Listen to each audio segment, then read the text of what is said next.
On this episode of Friend Code, we're talking about the recent Nindies Direct and the rumor of achievements finally coming to the Nintendo Switch.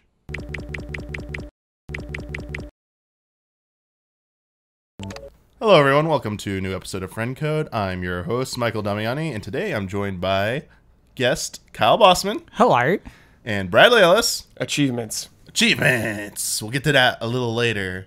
But Nintendo Direct happened pretty recently. No, that's the thing. You called it recent. We gotta admit that happened a while ago. You just interrupted before I was about to say. Okay, all right. Stop breaking kayfabe. No. He put a question mark. He put a question mark at the end of that. Certainly. Kyle Bosman. All right. Still This is doesn't know Damiani me. show. Okay. Still doesn't know me well Damiani enough. show. Calm down, Regis. It's okay. It's okay. Before we get to any of that, Kyle. Before we get to any of that, Laughing Bosman. That's gonna be your boss name, by the way, Laughing Bosman. All right. We gotta do a segment called Dear Nintendo. Yeah. We dive into the past. Dude, I don't think I've ever been on for one of these. Oh, this is good Nintendo- stuff, it's Brad. Brad Ellis' I don't think I've first ever one. been on one yet. Nintendo Power Issues. Ooh, baby. And we got this nice cover here. This a Link to the Past cover. So you guys can check it out. An actual person cosplaying. It looks so serious. Like, this is production value. Legend of Zelda, A Link to the Past, Magic, Danger, and Daring Deeds. He's holding his shield wrong. What do you mean? He's Yeah. holding it up. Yeah. He's blocking from above. Just getting ready. There's an Octorok. You know, it's because of the framing. Come on, it's the framing. So this is volume 34, and as Kyle likes to know, what month was that? Yeah, month and year. I need it. So it was March of 1992. Okay. And real quick before we move on, Wow. check out their subscribe stuff. Like using the comic art and stuff. Remember they used to do Whoa. comics in Nintendo Smash Power? into fantastic new adventures every month. I like that. And then they have the enemy holding Nintendo Power. Honestly, this is part of the fun of owning a games console is getting a magazine like this and anticipating each month. Yes. I get it. Yes. I get it for sure. Yeah. Oh, sorry. Little windy. So, Players Pulse section. Theme was, what do you want? This is the question which we posed to you in volume 30. Okay. It was an effort to come up with an irresistible incentive for renewing your Nintendo Power subscription. We're still working on new incentives, but we thought it might be interesting to share a few of the suggestions which were received. So these are people writing in. So to back up a little bit, when you subscribed to Nintendo Power back in the day, even if you were a current subscriber, when you renewed, you got a bonus. It could be a free strategy guide for Nintendo Power, a new like a Super Mario 64 CD, a cool T-shirt. Yeah. You usually got a list of options you could choose from. Didn't people get Dragon Warrior, the game? That was way back. I think that's when That might Nintendo have Power first came out or something like that. Cool. I was too young to remember that. Sure. But those are the types of things you can get in Yeah. addition to the Power Supplies catalog. Yeah, I got Nice. the Ocarina of Time soundtrack, I think, from it. Whoa. Okay. Good stuff. This is how I used to get all my players' guides, like for free, Is through for the resubbing. resubscribe. Okay. Yeah, Dang, it was nice. good. I used to plan that. It was pretty good. So they're asking readers to submit what would be some of your incentives that you'd like us to do to get us to get you to renew. By the way, we should do this as a Patreon. Okay, yeah, this is genius. This is a good lesson It to is, us. yeah, right this is here. good stuff. This is a good Patreon lesson from Yeah. March of 1992. So I'm gonna read all these because they're pretty short. So first up, Serious Cash Flow is the title of this one. This is what would be irresistible. I'm just gonna read the numbers because I don't know how to say this number. Okay. $100, comma 000, comma 000, comma 000, comma 000, comma 000, comma 000, comma 000, comma 000, comma 00, comma those 3 zeros and comma, and then last 3 more zeros. Shopping spree. So a gajillion dollars shopping spree. Of course, I know you can't do that, but it would be nice. I can't believe they printed that. Do you know what? That kid thinks he's being cute. And you know what their reply was in Nintendo Power? This is such an easy allies thing. Extremely nice. Extremely nice. Must be nice. Yeah. This was Nintendo Power back in the 90s. Like, we know must be nice before you guys. I don't think kids like that are cute. That kid thinks he's being cute. Kids think they're cute. It's probably a Yeah. teenager. Well, it was in, yeah. I don't think that's a teenager. Nah, this is probably a teenager. It's probably a 12-year-old. Probably 11-year-old. They're probably younger. So Probably 7-year-old. That was 10 sets of zeros, though, right? It was a lot. It was 1, 2, 3, 4, 5, 6, 7, 8, 9, 10, 10 whole sets of zeros, and then 100 at the beginning. Right. Okay. So 11 sets of numbers. You'll have some corrections on that. Well, somebody knows. That's not a correction. We just need someone to tell us how to pronounce it. Tell us what that is. Tell us what that is. Yeah, just tell us what that is. First, tell us what you want, and then tell us what that number is. Yeah. And in this corner, I think it would be cool to offer free Nintendo Power boxing shorts. I've included a sketch. They're right. That person's right. I've included a sketch of what they may look like. Whoa, with a little NP on them. Boxing shorts. Hold up the page and stuff for a little bit. Here's everything we're going to be reading if you want to take a look at it. But the bottom corner down here. Yeah, we have a new 8K camera that's going to be able to enhance, and on that you'll be able to see. For that one person that keeps me comments about, they think this section is pointless because we don't scan everything in. Yeah. We should describe it. We should even describe it to listeners. People So for listeners, it is a pink set of briefs. Yeah. With the tie, untied version. Most shorts now come like with the string already connected, already tied. Yeah, these are boxing shorts. Yeah. And then it has the NP logo as a diamond. That's their own custom logo, I would have to say. That's not an official Nintendo Power logo. No, it's not official. Yeah. No. It's a diamond. It's a cascade style of these diamonds with NP in the middle. Yeah. And the NP kind of like starts narrow on the left and right sides, and it gets like taller as it gets to the middle. The NP is lime green, and the shorts are pink. Yeah. It's a combo. It's interesting. And they printed it. Nintendo Power said it. It's good enough. Yeah. Let's do it. Like, this is good. Brand it. A case of bribery. Okay. What would make renewing absolutely irresistible? If you would print this Halloween photograph of my son Tyson as Dr. Mario and Game Boy. That's what. We made this costume together, and he won our mall contest. Don't even show me that. I want to see it. That's a parent being too cute. It's Nintendo Power. Kyle's not happy like with Nintendo that. Power asked a question, and then this person tried to weasel their way into the magazine with this costume. Well, Nintendo with a Power completely unrelated. thought it was worthy. They love pictures. This is the back in the day when you sent like extra stuff, they totally get printed. Yeah. And Nintendo Power says, "Okay, Kathy, we're happy to run the photo. Now, where's the cash?" Nice. They want their money. They want their money. Look, they're being snarky. Here's the next one. Good dental hygiene. I would run to the post office to order a yearly subscription to Nintendo Power if you offered me 3 truckloads of candy and a portable dentist for all the cavities I would get. And their reply, let's see. 3 truckloads? Nah. You wouldn't need a dentist. Your teeth would have fallen out by that time. I don't think you should. Poor attempt at humor. I don't think you should do these anymore with Kyle on here because he literally can't handle these. This is not a. These are a little rough. This is like a little cutesy cute section. I like. It was a slow month. Yeah, this was a slow month. What month was it? March, which means they were probably writing this in December. Just like I want candy and then a little portable dentist. Oh. Air Hagen. Okay. Something totally irresistible would be if you renewed for a year. If you renewed for a year, you would be able to get 3 of your friends to play a basketball game against Michael Jordan and Scottie Pippen. Dude, this is taking me back. See, this is, I believe, is something that person actually wants. Nah. All right. No response from Nintendo on that one. No response. Okay. They're just like, so no. Here's the question they asked for the next time. Okay. So they want people to write in about this. Sure. If you could be any video game character, who would you be? Link? Ryu? Oh, Ryu Hayabusa? That's Ninja Gaiden. Yeah. Princess Toad... Sorry, wow, there's a typo. Princess Toadstool? There's a typo? They misspelled her name? Oh, no, I'm just reading it. Okay. I thought there was only one S. Nice damage control. Mega Man, Bowser, Donatello, Zitz from Battletoads. Blarg from Super Mario World. The fire guy comes out of the lava.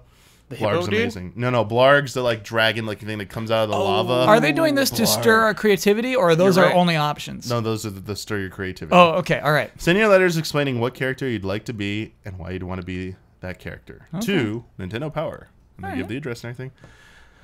All right, what else they got here for us? I want to be a bunch of coins, so I get a bunch of money and a bunch of candy. Nintendo Power. They're like, we'll print it. There you go, little kid. Those aren't the best letters so far. I'm not gonna lie. Other stuff was. I mean, the player's pulse artwork's pretty cool, but nah. You live where? What? This is the title of the next letter. You live where? I don't know if this goes with I the want theme. Damiani. I need somebody complaining about a video game. Those are the I don't most know. fun. These are the last two, so Okay. let's see what we got here. All right. 90s or When Nintendo first came out, Yeah. to say we enjoyed hours upon hours of Mario and Luigi would be an understatement. 7 months of that enthusiasm produced these scenes on the walls of our son's room.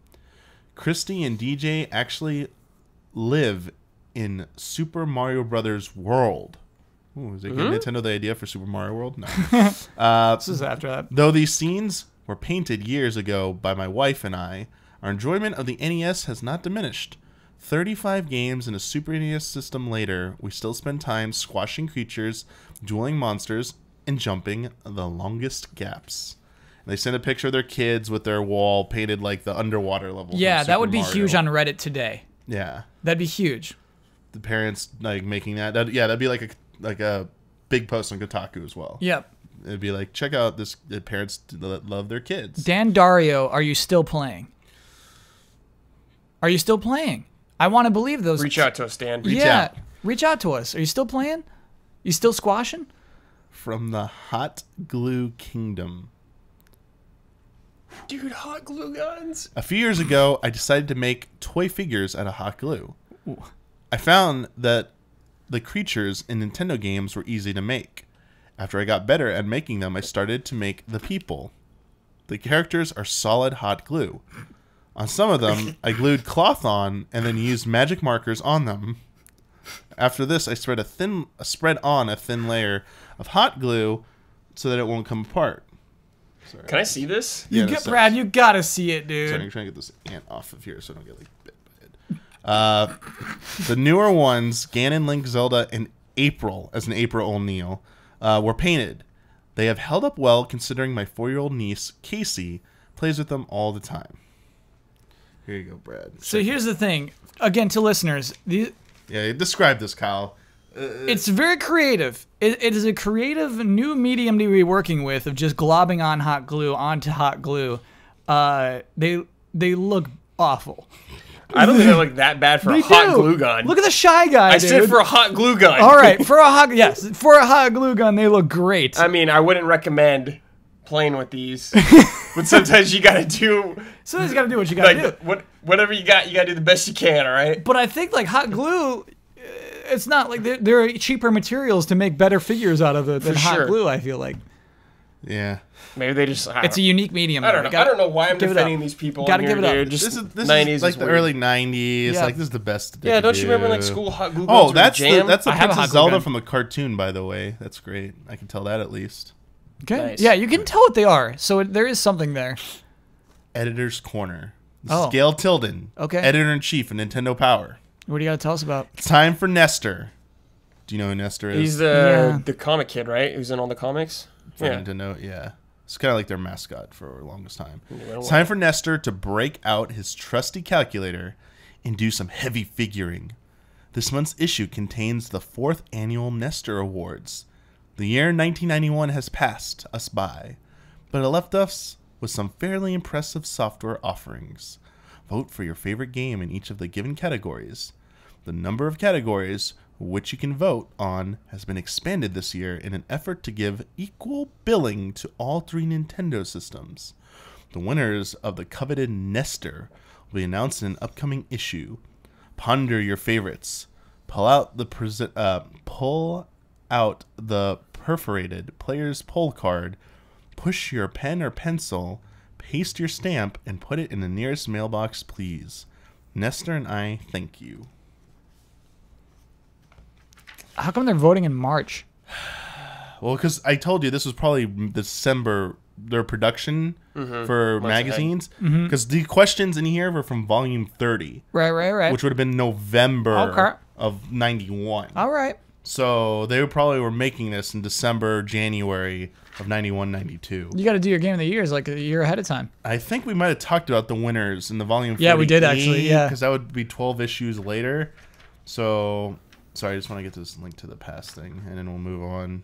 Was that Hamburglar? Yeah, Is baby. that a Ronald McDonald game? MC Kids. MC Kids. I'll tell you my memory of MC Kids. I was not aware of it until I was in a class in college, and it's a lecture hall where you can like look down on people. There's a kid who would just open up his laptop and play MC Kids while I'm trying to pay attention. Isn't it McKids? Could not.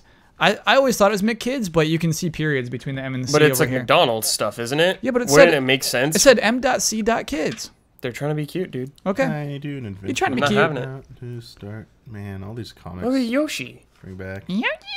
Yeah, they have the Link to the Past comic in here. I love that thing. Say hello to the E3 team. Whoa, what is this? The E3 team. What is this? There's Nestor. Hang on 1 second. Okay. E3 is in quotation marks. Sorry. The E3 team at Nintendo of America stands for Evening Shift Team 3. Oh, and it's describing who they are. Are they like QA? Hang on. By night and by day, at work and at play, E3 team members never cease in their preparations to answer the toughest, rarest, and weirdest video game questions in America. They're on the hotline. So wait a second. This is before E3 exists, because E3 was the first one was. You're right. It's still. Was it? I think it's still a consumer electronics show at this point. Yeah, because CES. We'll have to double check. I don't want to look it up on my phone, but I don't know. That seems coincidental, and maybe E3 was going on. It was. Yeah, that was coincidental. All right. Sorry. Ooh, look at Metroid 2.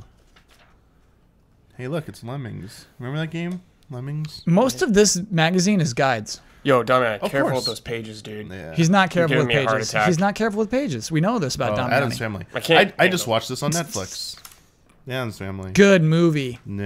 Is it the first one? Holds up. With Fester coming back from the Bermuda Triangle, but like the lady brainwashed him, so he thinks he's like a thief, and he's trying to steal the Addams fortune, and like the family suspects like he might not really be Fester, and then as he spends more time with them, he starts acting like he's normal Fester. So you're like, wait, is he really or not? And then you find out like he was Fester. He just had amnesia. So 2 is the one where he's going to marry the other person? Yes, 2 is the one with the camp, the summer camp, and everything. They're both really good. I cannot break. Man. Wait, we cannot break bread with you. That was such a good thing.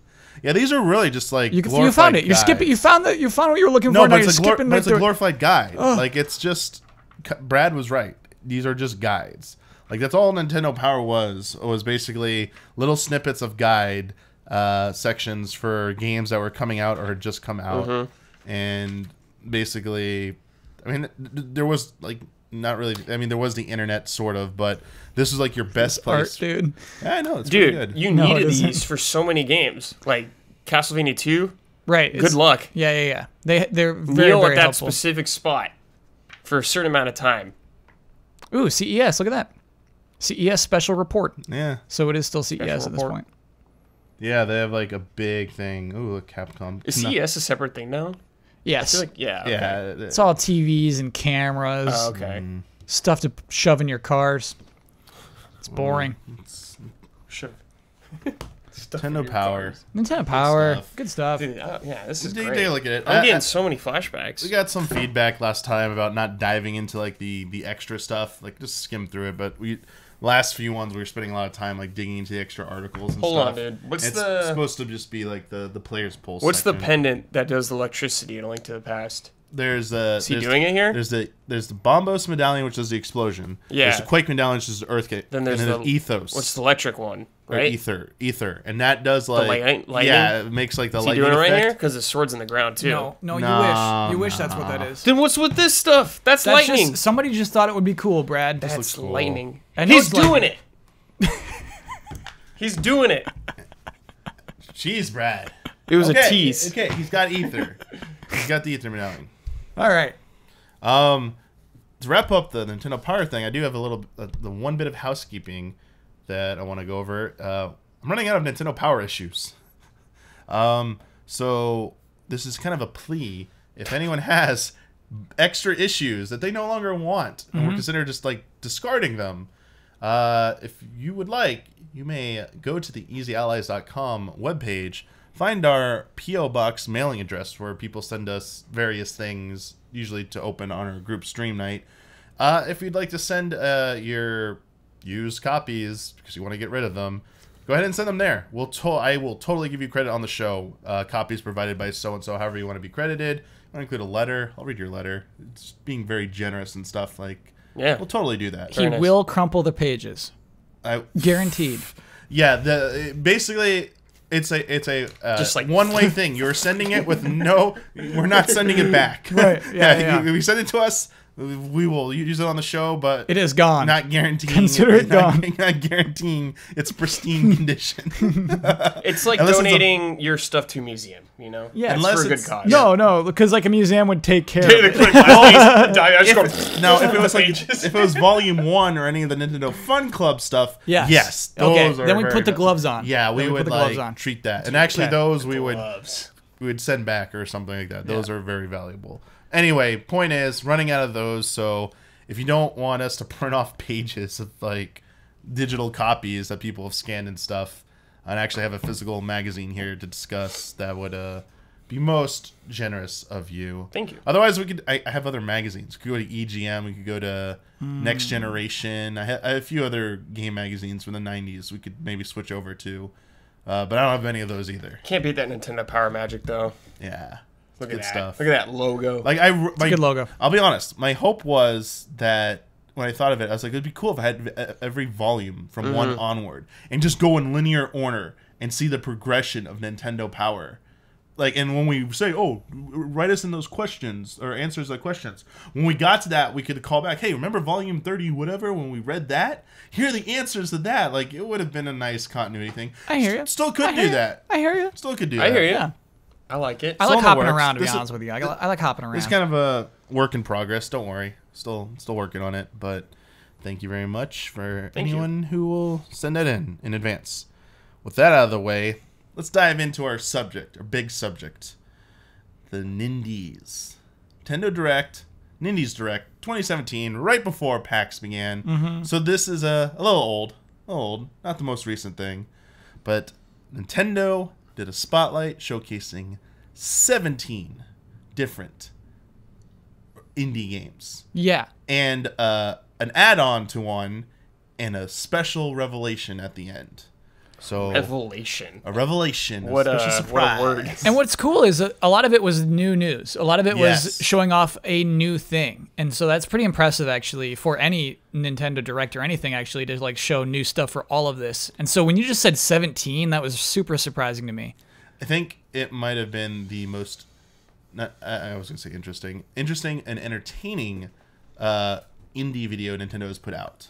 Sure. Like they've tried to put a focus on indies for a long time, and they've done events, they've done videos. This might have been maybe because it's the volume, but this is the most impressive that I can remember in recent memory. Yep. It was pretty good. And leading off the number one batting position for their presentation, Super Meat Boy Forever, coming first to Switch in 2018, timed exclusive for Switch, and it is the sequel to Super Meat Boy, which I can't say one of the greats, but in my opinion, is probably one of the best platforming games ever made. Whoa. We I have not had this love discussion. Super Meat Boy. I did not know that. So back game trailers, Yes. believe it was either Miguel Lopez or Justin Spear reviewed it, and they were out there playing it a lot. And every time they would sit down the controller or it couldn't beat a level and they needed a break, I would hop in and I'm like, yes, let's do this. Hit that capture button. It's like, boom. So when you have the good capture units. Yeah, do you remember there was an actual capture button? I remember the one You would at hit record on GT it. and I'd push it all Yeah. the time and it just wouldn't work. It's like, cool, I gotta reset everything. Jeez. But those controls were so crisp. Oh my god. So good. and it fit with the theme of your just chunk of meat. So you hit a wall, you like slide with the juices and stuff. Crisp controls fit with the theme of being a chunk of meat. Just let it go. What? Just let it go. I'm doing You should have sloshy controls if you're a chunk of meat. no. Regis. I'm purposely Okay, all right, doing. all right. I'm doing everything the antithesis of you right now. All right, got it. Just to see your reactions. No one pushes Kyle's buttons quite like Damiani. No, I'm not even trying yet. But here we go. I'm kidding. He's rubbing his hands together. Soundtrack. Killer soundtrack. Yeah, there's a little bit of story about the soundtrack. Yeah, the yeah. original soundtrack is only available on the original Xbox 360 and some other version. I forget. Was There's only 2 versions that have the original soundtrack. It might be the original PC, not the Steam PC. I think. Gotcha. Like if you buy it today, you won't have that soundtrack. Yeah. So if you got it on any other platform or buy it now, they had to redo the soundtrack. Dang. Because of a little bit of a falling out. Stinks because that original soundtrack is really good. Still go online and listen to it. Like you can find it. It's just if you're buying the game new nowadays, just be warned you're not getting that amazing soundtrack. I actually don't even know what the new one sounds like. I don't know if it's good or bad. I only remember the original one. It is not. People are not fond of it. Okay. I think it's like it's just there, and the original soundtrack is so crazy. It's like metal, right? It's just like, but like non-annoying metal. So the music fits. The original soundtrack was a standout. Yeah. Like, it was a very good soundtrack that stood out. The Whereas new one just does the job. Exactly. Okay. Yeah. All right. But yes, I personally love this game as a platformer. I think it might have the best platforming controls of any platformer. Like sorry Nintendo, like this is the best 2D platforming controls I've ever experienced. Every single jump, like the control of trajectories and everything, I felt like I was in perfect control. Every mistake was mine. No BS hit detection. I might have screamed at it, but like when I sat down, I was like, that was all on me. Everything was on me. But I just love that game. And you're supposed to die, and like they show a montage of you dying when you finally beat a level, which is really cool. That thing was so cool. Yeah. Like such a simple thing, and just adding that, but good stuff. And we're getting a sequel. And from the trailer they showed, you got sliding, just like Mega Man. Adding to sliding, something simple, something new, and a punch, which can actually attack enemies, but also clearly is going to be used to extend your several life times in the the trailer air. they do that. Yeah, to for navigation. But it looks like it's a fixed distance. So like if you do it, there clearly going to be parts where you got to like do it earlier than you expect. Otherwise, you're going to keep going and hit like a spike or something. Like there's a gap. You got to do it. If you do it too early, you don't make it. Do it too late, you're going into that spike. You got to do it just right, and that's what I love about that game. So we'll see. Very interesting, as I said, coming exclusively to Switch first. So wait, when you're watching that trailer and you freeze every time you hit an enemy with a punch, doesn't that bother you as someone who loves the controls? So as Kyle was saying, like he had an issue with the temporary freeze. Yeah. It only happens when you make impact with an enemy. When you do it, it doesn't do it. Yeah. If it did it every time, that would bug me on the judging of the timing for clearing some of those gaps. But for the enemy, I think it buys you a second. It's a reward that freezes things so you can look ahead. I think they're doing it so you can look a little bit ahead and regain your focus about what you need to do, where you're going. That's what I'm assuming. I haven't played it yet, so I don't know. It might be annoying, Kyle. I might play it and be like, yo, can we undo this pause? Like, it's kind of stinks. Yeah. Or it might be, yo, this is a godsend. Like, it gives me a second to, like, see ahead again and, like, all right, I can refocus because I was worried about this enemy. Now I know where to go. I don't know. If anything, that would ruin the focus for me because it would take me out of the momentum and everything. Like, you're in that groove and it just kind of halts you real quick. Then they expect you to get back into it. I don't know, but I could see your point too. I'm thinking of like the Wind Waker, like the attacks. It does the pausing and stuff. Oh, I don't like on that. The hits. I don't like and that. some people love it. Some people hate it. Like, why are they doing that? So you got to play it though. I think you can see it visually and comment on how it looks. Yeah. But I care more about how it's going to play. For sure. We'll see. But I think that's a pretty cool announcement. Yeah, that's a good one coming to Switch. Definitely going to pick that up unless some people say bad things about it before I get my hands on it. After Super Meat Boy, Mr. Bradley Ellis talked about a little thing called Shovel Knight King of Cards. What is this, Brad? What is it? Wow. Yes. Why yes? Dude, are you kidding me? What do you mean, why I'm the moderator. I'm trying to get you. Shovel Knight is one of, like... It could be... It's like the rebirth. They're filling the gap that Capcom left behind, I feel like, with platforming, like side-scrolling 8-bit kind of style platforming. They've had 2 other additional campaigns which have been excellent, and each play very differently. And King Knight looks like it's changing up again, Kyle. Yeah. Switching up the formula. I'm sure they'll go through levels differently. They said something about new worlds. I don't know if that means actual brand new levels, because in the old ones you go through levels that have been in Shovel Knights before, but they're like rearranged differently a little. So just more goodness coming in. Yeah. They keep supporting this game for like a pretty long time. Yeah. I'm just like, well, Shovel Knight it's 2, crazy because like these were stretch goals, and so they've been got the obligated. obligation, Yeah. And so that part is crazy. But it's good because they've all been great. They've all that's been what great. I meant. Like the fact that like they've been up to this level of quality for so long after this, rather than just being like, we're just gonna throw something out. Like, their approach to it is like, this gotta wow people. And yeah, as you said, like Brad's like Shovel Knight 2, like what? Yeah, when they're done with all these obligations, then their next thing. Oh, man.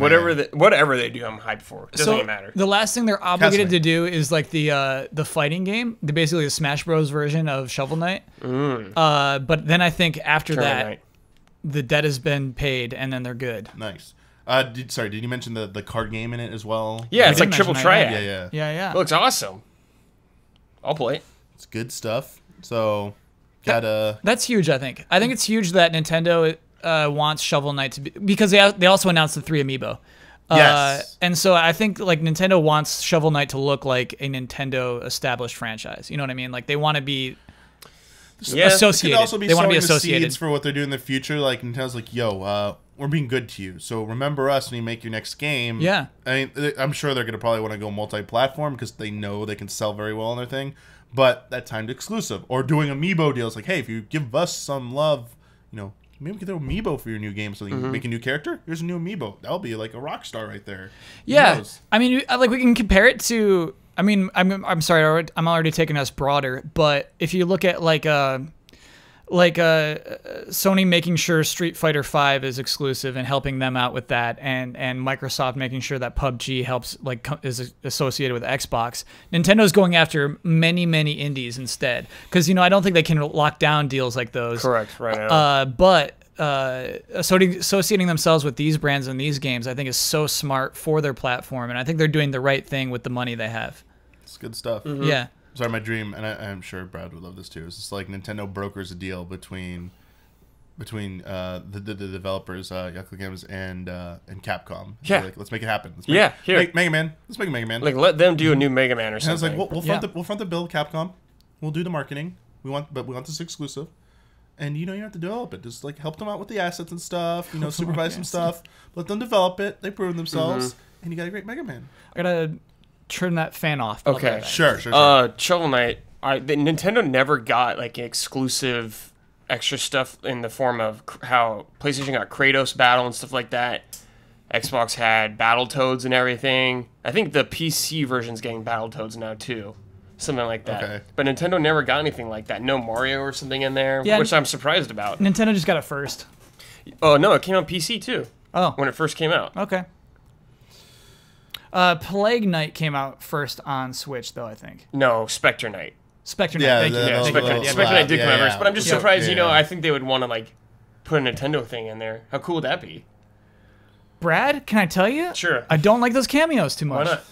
Because Shovel Knight just brought its own world that it cared about, and there's no winking in Shovel Knight. When you introduce, I mean, there's the Baz, which is kind of winky, but when you introduce like these other video game characters, I think you weaken the world a little bit that they set up. I think it's just, for me, it's just a fun extra. Okay. Yeah, exactly. And like, it is. It's not like everything hinges on that battle. It has like its own world and things set up, and it's just like a nice little fun bonus. Yeah, that's what it is to me. I definitely think the Battletoads was cooler than the Kratos too. Yes, it is. Yeah, it is much cooler.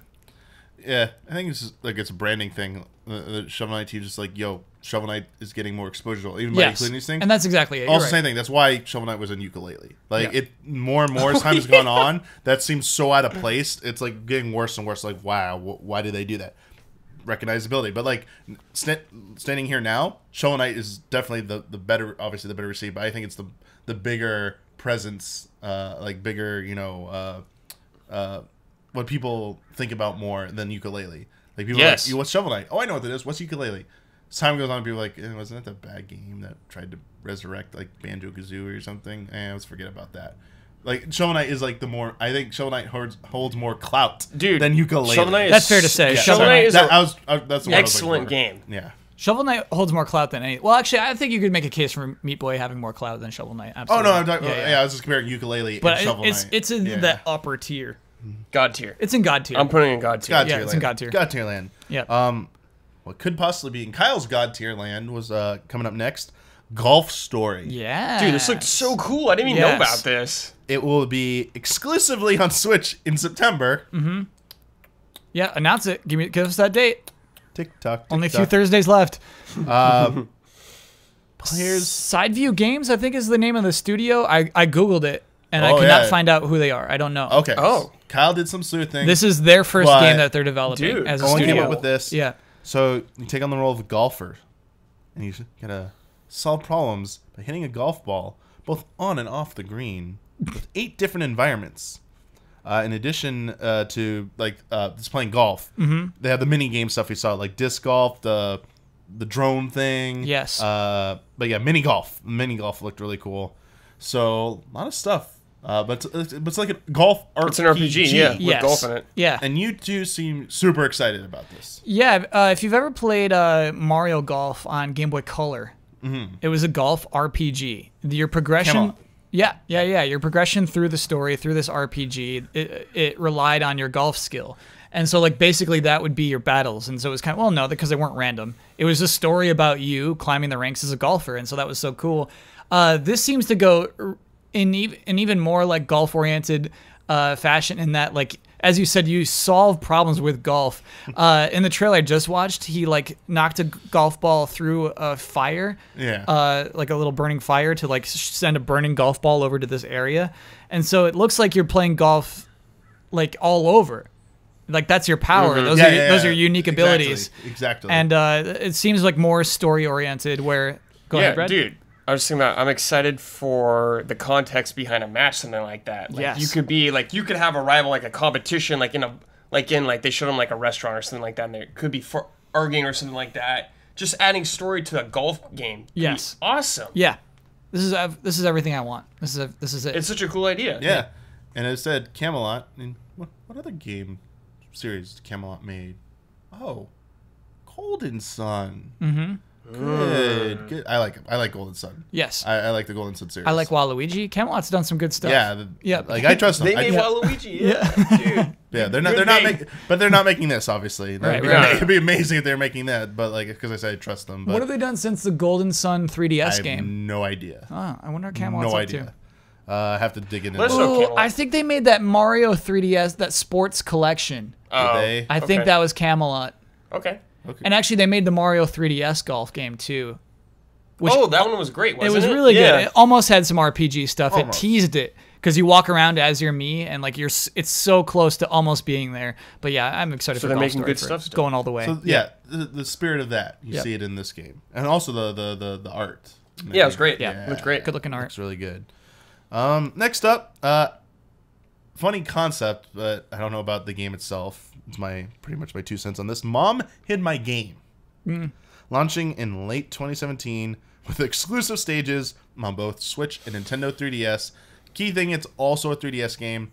Looking at the trailer, it looks like a browser game to me. It looks like a WarioWare minigame. Yes. There you go. Nailed Nailed it. it, Brad. Yeah. Totally looks like that. It's basically click on stuff to find where mom would have hid your video game system. Like, back in the day when you got grounded or in trouble, mom would take your console and be like, you're not getting this. I'm going to hide it. Yeah. It was your mission to be like, that's it.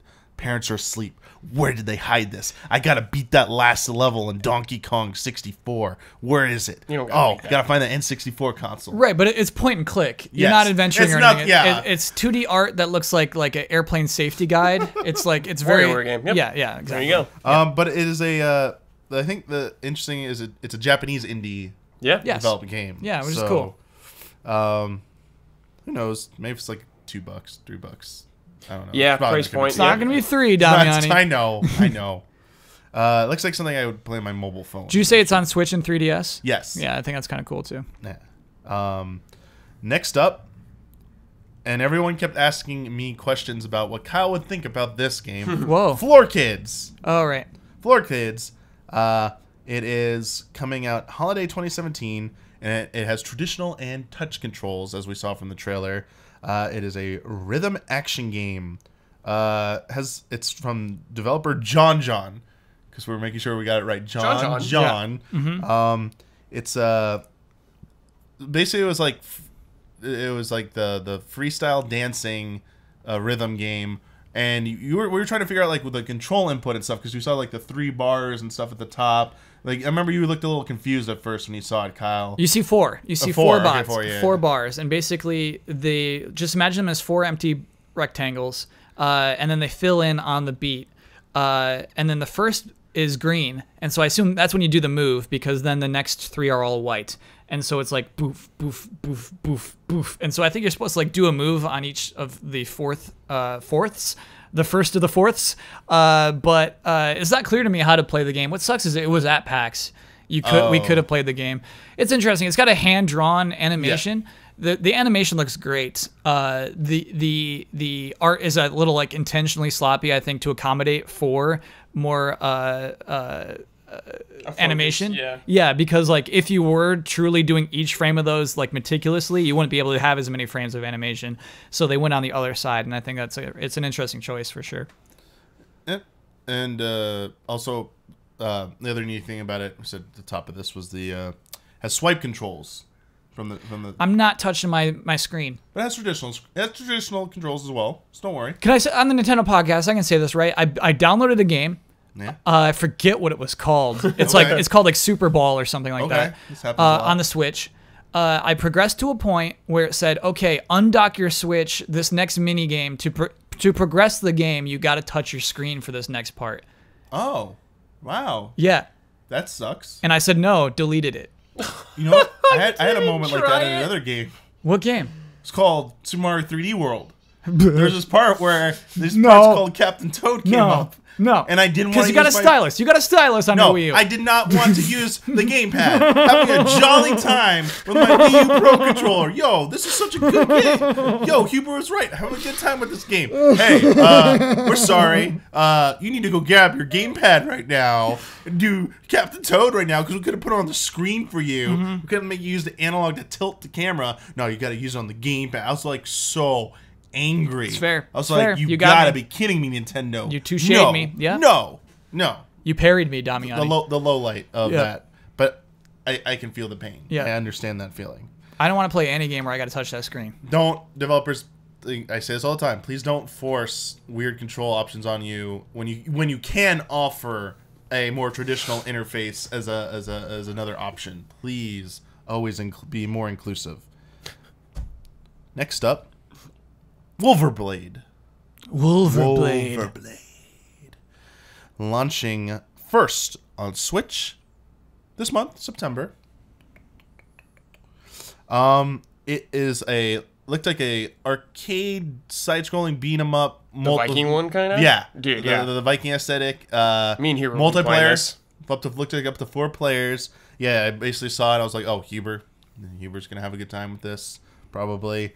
Some details. Those players into 120 AD as the Roman army, so not Vikings, Romans, taking control of southern Britannia. 8 levels inspired by British history. Yeah, so you assume the role in a fight against the Romans. So, yeah. Against the Romans? Against the Romans. Okay. So you're going against the Romans. So, fighting for freedom. Yeah. It looked okay. It looks like a brawler that has like experience points. Yeah, like there's RPG elements into it, right? Yeah. Like Dragon's Crown? Ooh, that was the game I was trying to think of. There's a game that reminds me way more of Dragon's Crown coming up later. But yeah, dude. Dragon's Crown, play it. Also, Wolverblade gives me that heavy top, skinny legs kind of vibe. Yes. The martini glass shape. The martini glass. Thank you, Brad. I mean, I didn't I'll play really with much. Huber. Yeah. Yeah. That's a Huber Those playthrough. are some people. Not my. For sure. That's my personal liking, but another one in there. Next up, Polybridge. If anyone's ever had a science class where you had to build a bridge, what was it with the game? Toothpicks and marshmallows. Toothpicks and marshmallows. Mini marshmallows. Mini marshmallows, and you had to impress your science teacher, probably your physics teacher or engineering professor, whichever you had to take. Mine made us dangle weights to see how much it could take, how much stress.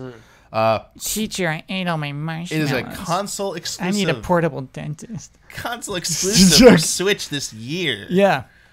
One for the rest of the year. Yep. And Free. Oh, for the rest of through 2017. Got it. 2017. Solve hours worth of puzzles while traversing bridges and create your own in this physics-based title.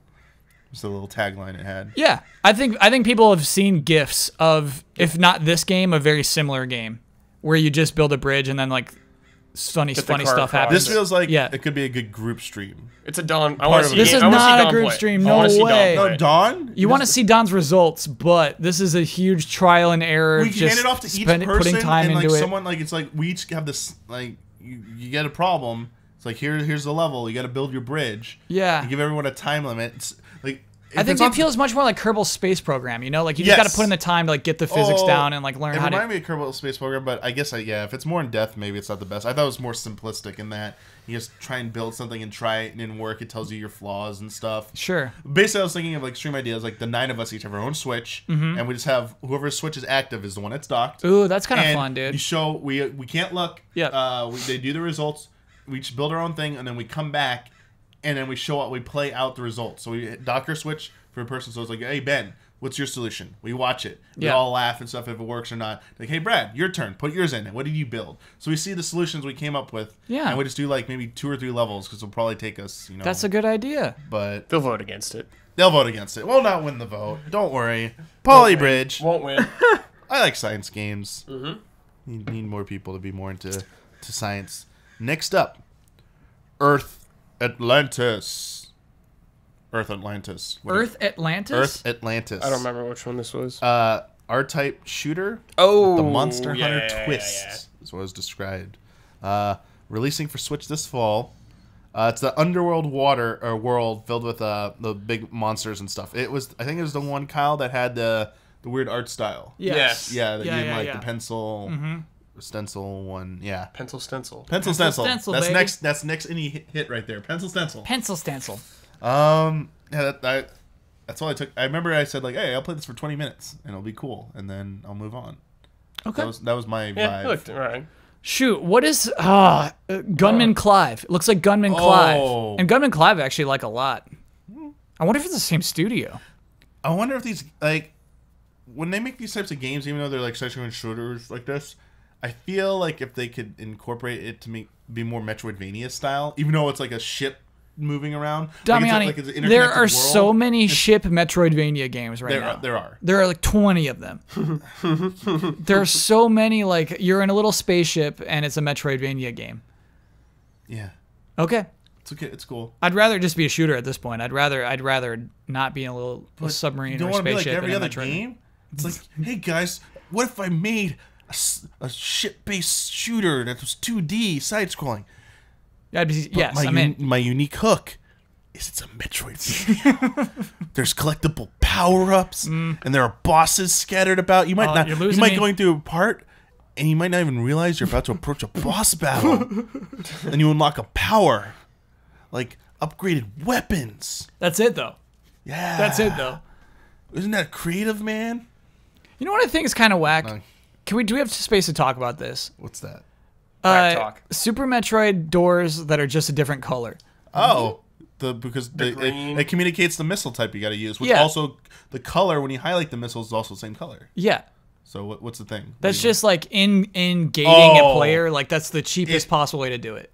Oh, you mean a lot of games have copied it since then? Yeah. And I mean even then, people haven't evolved. It's like why does this door have this much defense that can just be it's like.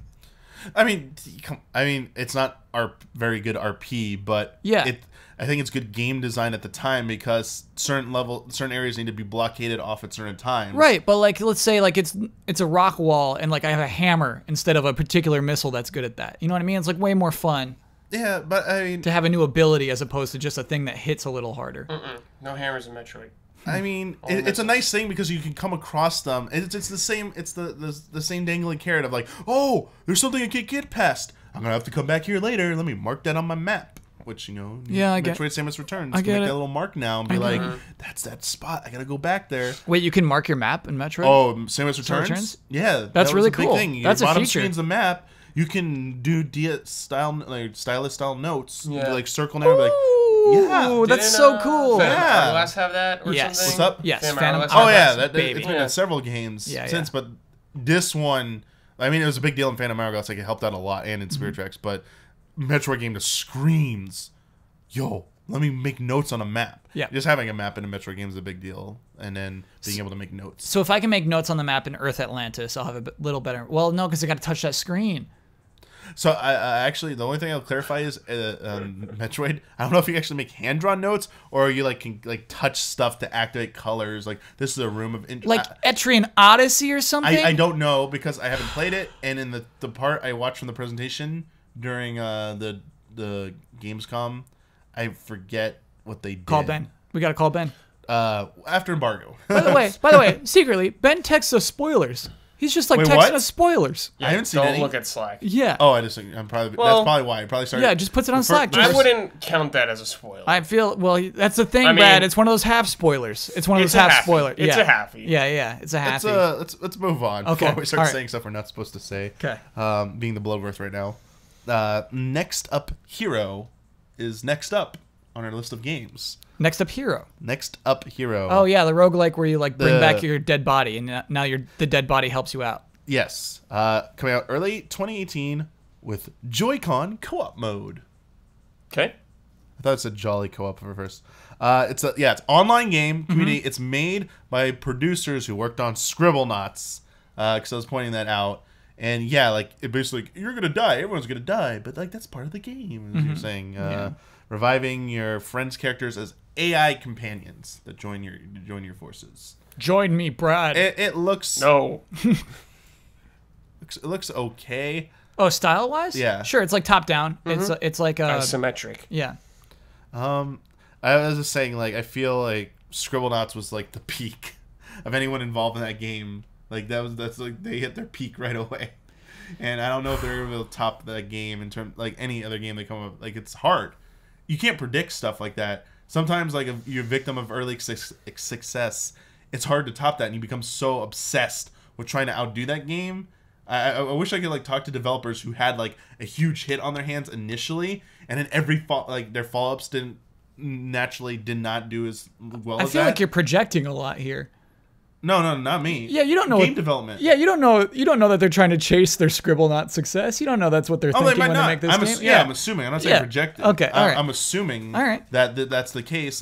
I would feel like it seems like it'd be hard as a human being to just be yo, satisfied. I made one great thing. Everything I tried after never came close to it, but at least I made that one thing. Mm-hmm. I feel like people are just man, I really. If you're given that opportunity, no, here's a chance you can make something better now. You'd be like, yeah, sign me up for that. It'd be cool to just have some interviews with anyone involved with their first game was a hit, and then did they afterwards. Did things go as planned? Did things get too difficult? Did you stop caring? Did you even care about trying to outdo that first game? I don't know. Yeah. I think this all stems from there's nothing specifically that in my past or anything I like that would be that triggered that. It was more the history of, going into Zelda real quick. Yeah. Ocarina of Time. Once Ocarina of Time came out, every single Zelda game after that was compared to Ocarina of Time. Yes. And even the developers would be we gotta make a game. The expectations are to be better than Ocarina of Time, and every time we'd be yo, you guys would just I think you guys would do so much better, relieve some of that stress. You guys seem so stressed out. If you stop trying to outdo Ocarina of Time. Ocarina of Time is its own thing. It's Michael Jordan. It was great and stuff, but LeBron, make your own legacy. Try to do some different things. Yes. By continuously trying to outdo it, you continuously keep doing the same thing with very small, minor differences. Yeah. And that's why you're getting people saying, "Oh, these games are so the same." Yeah. Isn't every Zelda game just a remake of the first one because they're all the same? That's where I'm coming from. Yeah. I can see that. Breath of the Wild. Then Breath of the Wild Change happened. formula. Then Breath of the Wild came along. Bad dungeons. And a yellow stripe on your hat confirms where it takes place in the timeline. Yep. Wait. No, it doesn't. What? Yeah. No, it doesn't. No, it does not. Is this a theory? I'm taking a jab at a Matt Pat game theory video. The yellow stripe? I haven't heard this theory. When you beat all 120 shrines, you get Tunic of the Wild. Yeah. Tunic of the Wild. Yeah. The hat has the yellow stripe line, and only Link's outfits in the timeline A, the Fallen Hero timeline, only those outfits ever have the yellow stripe. Well, that sounds like a good theory. I mean, it's a theory. Yeah. But he puts it forth as that you finally got it. Confirmation that it takes place in this timeline. Like he's saying, like, I've just confirmed it. Like that's the definitive I'm proof. signing with MatPat on this one. Confirmed. Kyle Boston. I think Damiani's jealous he didn't think of this first. Miyamoto has a folder, Damiani, and everything is factually stated inside of that folder. The timeline is written down. This folder exists. And now Kyle Boston spends the Can you next believe- 20 years trying to prove this exists. You'd be like, Miyamoto, I finally got you down with this one-on-one. I need you to tell me to prove to Damiani that this folder exists. I can't with believe, the like- yellow stripe hat. I can't believe they had the nerve to say they had such a document. They should have been honest and said, like, we have no idea. We don't believe in a timeline. So, they should have been honest. A lot of fans, sorry, we're going on a little tangent here, but real quick to clarify this. Yeah. Including myself, a lot of fans bought into and took that statement to with a great exaggeration, I think. They blew it out of proportion. The actual statement about that so-called document, Yeah. it was clarified to only ever be like an outline, like Oh, okay. bullet points. All right. With some concept, and we didn't know what concepts are in it. We never saw it. So one, we don't even know it exists. They all say it existed, so we're taking them at face value. Yeah. But who knows what's on there? It could be like, Link turns into a wolf one day. Link goes on an ocean one. Like, who knows Yeah. the detail of those Yeah, bullet yeah. points? I highly doubt it said, there's a game called Link Between Worlds that will take place after that. And I Make that guarantee game happen. that did not have 3 timelines. Oh, There's yeah. no way that whatever outline they had This did is what not have- happened. Yeah, This yeah. is what happened. I hate to break it to you, Zelda fans. One day, Nintendo says, "Hey, let's make some money. Let's release the timeline, and we're gonna make money off of it because it's gonna be great." All you people who work on Zelda, sit down in a room, come up with something that makes some sense. Like everyone is expert. Come in here. Let's talk about it. Someone's like, "What if we had 3 timelines?" But how does that work? Explain that. I don't think somebody said that. What if Link died in one of them and allowed Ganon to like invade and stuff? And they're like, "Whoa, that's pretty cool. No. What a twist that would be." That's And not then what they're they were. That's not it, Damiani. It was What the did other they way do, around. It's because they have all these things and they actually couldn't arrange them into a timeline. no, yeah. So they're like, we have to make a third for any of this to possibly kind of make sense. I feel like the third was I'm created sure out that- of necessity. Yeah, I'm sure that was a natural conclusion. They're like, Yeah. Someone's like, one, there's zero way these all fit in one timeline. Yeah. We already said there was a split timeline. Let's start there. Yeah, we looked at all the fan theories. This is batshit crazy. This isn't going to work. How do we do this? Oh, what's going on in the world right now? Marvel, universe, all this stuff. Oh, look, Infinite Universe. Let's just make another time. Like, why are we trying to constrain ourselves to 2 timelines here? Let's make a third. And if we ever get to some point, Breath of the Wild's a 4th timeline. You know what? So everyone, confirmation right here. Breath of the Wild is in its own special timeline. Which it's not other- even in any timeline. I know, It's Brad- its own special timeline. Brad's hinting we need to move on, but I want to know one more thing. Which other games have a yellow stripe? I've never seen a yellow stripe. Oh, like a Link to the Past, original Legend of Zelda. He has a Link's yellow Awakening. stripe? Look at the artwork. The like his green hat. Oh, yeah, right there. Right there. See, Right there. There you go. That thing right there. That's what- Oh. they're using it as definitive. Never mind that Link had like tights and didn't have tights in certain games. All these other variations. and Tights stuff. are only for a certain timeline, Damiani. No, they're in tights. There's tights and no tights in timeline. It was a A. joke. It was a joke. Okay, Forgot the bit, Damiani. we should move on. We should absolutely move on. The Well- timeline makes some of it makes me feel they just made it so fans would stop speculating, blaming Yeah. them about a timeline. Yeah. It was more than that. I said it. It was for money. They wanted to make money off like, it. stop Someone in here. their marketing team was like, "Yo, we could kill 2 birds with 1 stone right now. We're gonna make money off of this, and fans are gonna go nuts. Like one of the greatest mysteries is gonna be solved, but it's gonna cause so many more questions and stuff. Like this is great. Like you're a genius. You got a raise." Probably, who probably did it was probably Fujibayashi, the director of Breath of the Wild. Knowing that guy. Thank Probably you, came up Fuji. with it. Thank you, Fuji. I'm cool with the timeline. Get weird. What's not in the Zelda timeline? SteamWorld Dig 2. Yeah, it is. Not Steam Quest World Dig. Right. I was like vainly Steam Quest World Dig. trying Steam Quest World Dig. taking stabs at the title when I didn't really know it. Releasing not exclusively, releasing on September 21st. It is launch. It's a Launch exclusive. Yeah. I mean, like it's only yeah. exclusively coming out. Yeah. September 21st with timed exclusive. Originally revealed during the first Switch Nindies Showcase. Yes. And a sequel to SteamWorld Dig, and Are you too excited? This seems is day one. It seems This is like day a one pretty for me. big. I haven't played one of the bigger SteamWorld, deals. so It I don't seems know. like one of the bigger deals, but You guys all like it. Yeah. Kyle seems to be like the most Right. positive on it. Yeah. This is a very fun video game. You know what I mean? It's about digging, and so like, Really? yes, I mean but that's kind of the point. Damiani is I feel like when we played through Knack's about growing big by collecting pieces. I feel like sometimes in that game's design they forgot about that, and so I feel like with SteamWorld Dig, like the digging, like the exploring, I love caves, just going down and making your own caves. I'm into that kind of thing, and so there's just like a very appealing core element to the game, and that I really like a lot. I just need to give it a try. Sure. Like, I need to try it out to see what the big deal is. I'll probably start with 2. Unless someone's like, you need to play the first one. You don't need to play the first one. What I saw looked pretty good. Yeah. So, I mean, good stuff. Mulaka is next. Mulaka. Which, as we're watching the trailer, it's coming out early 2018 with exclusive features and functionality found on the Switch. HD Rumble is not an exclusive feature. Marketing teams are going to put that as exclusive. It's like, have either of you felt HD Rumble?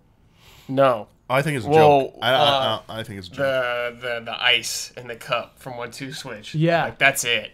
And No, it's not even the that cool. balls. I don't think they even did the ice. They have the Okay, balls. the balls. Yeah. Like, that's it. Yeah. I think And even that was really hard. Yeah, I was like, okay. it's a gimmick. I think it's a gimmick. What a Just me. surprise. Just me. Unique art style. I have jotted down here. I mean, it's a 3D adventure game. Brad even said, like, at one point, this looks like Zelda. When I was making fun of it, I thought it was Way sparse. worse. Way worse. Well, not everybody. stylistically. Breath of the but Wild. like the structure of the game. The vibe it gave me. Yeah, the structure. I think we of saw the him on the adventure. side of a mountain at one point too, even. Yeah. Right? Because I was making the claim it looked a little sparse, especially when it's going towards like the Pueblo-looking like structure. Yeah, complex. the housing. It just looked like really wide open with no creatures or anything for a second, and then it switched to a scene with like a bunch of vegetation and creatures. So it seems like a mix of both. Maybe it was just a one section. Would you say the release on this is? It is early 2018. Mulaka, if you have time, fix your running animation. Oh gosh, here we go. That is one of the worst running animations I've ever seen on a video game character. That was what stood out. I think a lot of people are going to see that because it starts off with that. Pretty quickly. And you're like, wait, what? Ew. What am I looking at? Toss out what you have now. Give it a completely new pass. They literally should have shown no running and just shown all the later the shots of environments, the yeah. action Just him, stuff. like, standing on stuff. Yeah, and Yeah. never moving like that. And people have been like, whoa, really good. Is that the one where you turn to a bear? Was that it? Yes. Yeah, that's the yes. bear Yeah, that's one, cool, dude. Evil And he was like a bird. bear, yeah. Just show him like doing stuff like that. Yes. It says this game is inspired by the Tarahumara of the Sierra Madre region. I'm very familiar. Oh, are you? Yes. That was So my you're an joke. I was gonna do expert. something like that. Oh, nice, You're Brad. expert on the Tarahumara. Sorry, I took that joke, dude. That's okay. I apologize if I butchered the pronunciation of that word. It's Tarahumara. Oh, yes, of course. By the way, Tarahumara. I guess I was doing a joke when I shouldn't have. I think it's cool to mine other art styles and cultures for inspiration like that. You know what I mean? Like it comes out being a unique game because you're looking at new things, and so that's cool. Oh, yeah. Like, yeah. So I'm sorry for being get- flippant about that. Yeah, like there's always a very great value to taking those different perspectives and stuff like that. Even when it seems very traditional and stuff, just seeing influences from other places. Just thinking recently, Rhyme, like Sure. made by Tequila Works, and you can see the influence, the Spanish influence there, here and there, and I was like, whoa, you very subtle, not in your face, but like. It was made by just like a team probably for like America or something. Like you wouldn't possibly see some of that stuff.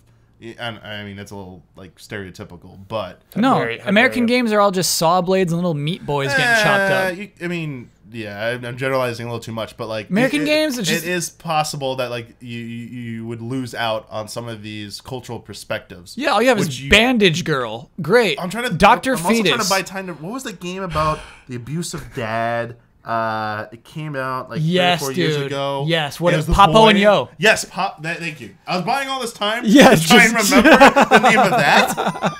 I'm not kidding. That's why I got said there. Brian was like, Rhyme is also a Spanish. We got there, we got there. Remember this Spanish game. We got there. Yes, that like you want to get something like that. Yep. With a unique perspective. Guacamole. Guacamole. And, No. Guacamole is all Guacamole, memes. It's all memes. what's the other Spanish one? memes. The one I had the something in the sequel. The Shank 2. Why was I thinking of those two games? I don't know. The same developer. I don't know, dude. Sorry, when you said Guacamole, I thought it was Shank and Shank 2 for some reason. I think it's Okay. different. I don't know. I don't know. Shank's is a very violent side-scrolling action game. Shanku. Very violent. Shark. Next up, Shanku. has something in the title because you asked me to jot this down and remind you, but I don't need to remind you because the title reminds you. Yono and the Celestial Elephants. Yeah. Kyle Bosman. Yes. Coming October 21st, console exclusive to Switch. You play as an adorable elephant in this puzzle adventure. Kyle, Yeah. you were like, this is me. This is the right kind of Zelda clone. Oh, is it? What's Yes. the wrong kind of Zelda clone? I don't want to call anyone out. Oceanhorn. Okay. Here we go. Dang. Yeah, sorry, Oceanhorn. Yeah, I really dig Any this. game that has to say it's a Zelda clone. No, this I That's think one this of my pet peeves. really you hate Zelda clones. Any marketing that says like it's the Legend of Zelda, like something like Darksiders. Sure. I like Darksiders the game, but like people I feel you. shoving down your throat. It's Legend of Zelda. I'm I like, mean, they do the shut up same thing about with it. Dark Souls all the It's time, like, too. shut up. Who cares? Sure. Sorry, Kyle. Yeah, yeah. Why is this such a good Zelda clone? So again, we get an isometric perspective, but you have an immediately appealing character in this elephant. This is a key. Someone you want to It's got protect. personality. Yeah, but also want to be in stomp You stuff. want, yep. Yep. Should they make this in VR? VR elephant. It I could work. want a VR elephant. VR game. elephant, Yeah, Kyle. yeah. Okay. It could work. I can get on board with that. Yeah, and just from the short glimpse that we saw, a lot of variety in the activities we'll be doing and levels. Yeah, looks cool. Looked very chill. Yeah, Like a happy game. Looked fun. I will Nice. 100% that game. All right. Happy game. Yeah. A little bit more on the violent side here. Less chill. Good variety, by the way. Dragon, marked for death. Exclusive on Switch and Nintendo 3DS this winter. I didn't realize it's 3DS also. Yeah, play alone or with up to 3 friends, locally or online. It was made, so it's the Indie Creates game. So it looks, the art sprite work looks amazing, and it's from the same team that made Fate Extella. If you know what that game is. Really? Yes. So it's that specific core team from Indie Creates. Cool. Yeah. And yes, the 3DS bit was added a little later. I think it wasn't clarified in there. IGN got a statement from them saying it was also coming to 3DS. Yeah, it looked cool. Like I was down with it. I was like, yeah, let's go. Right, it's a little more fantasy styled, Yeah. which you don't see from Inti Creates too much. So that's cool. Yeah.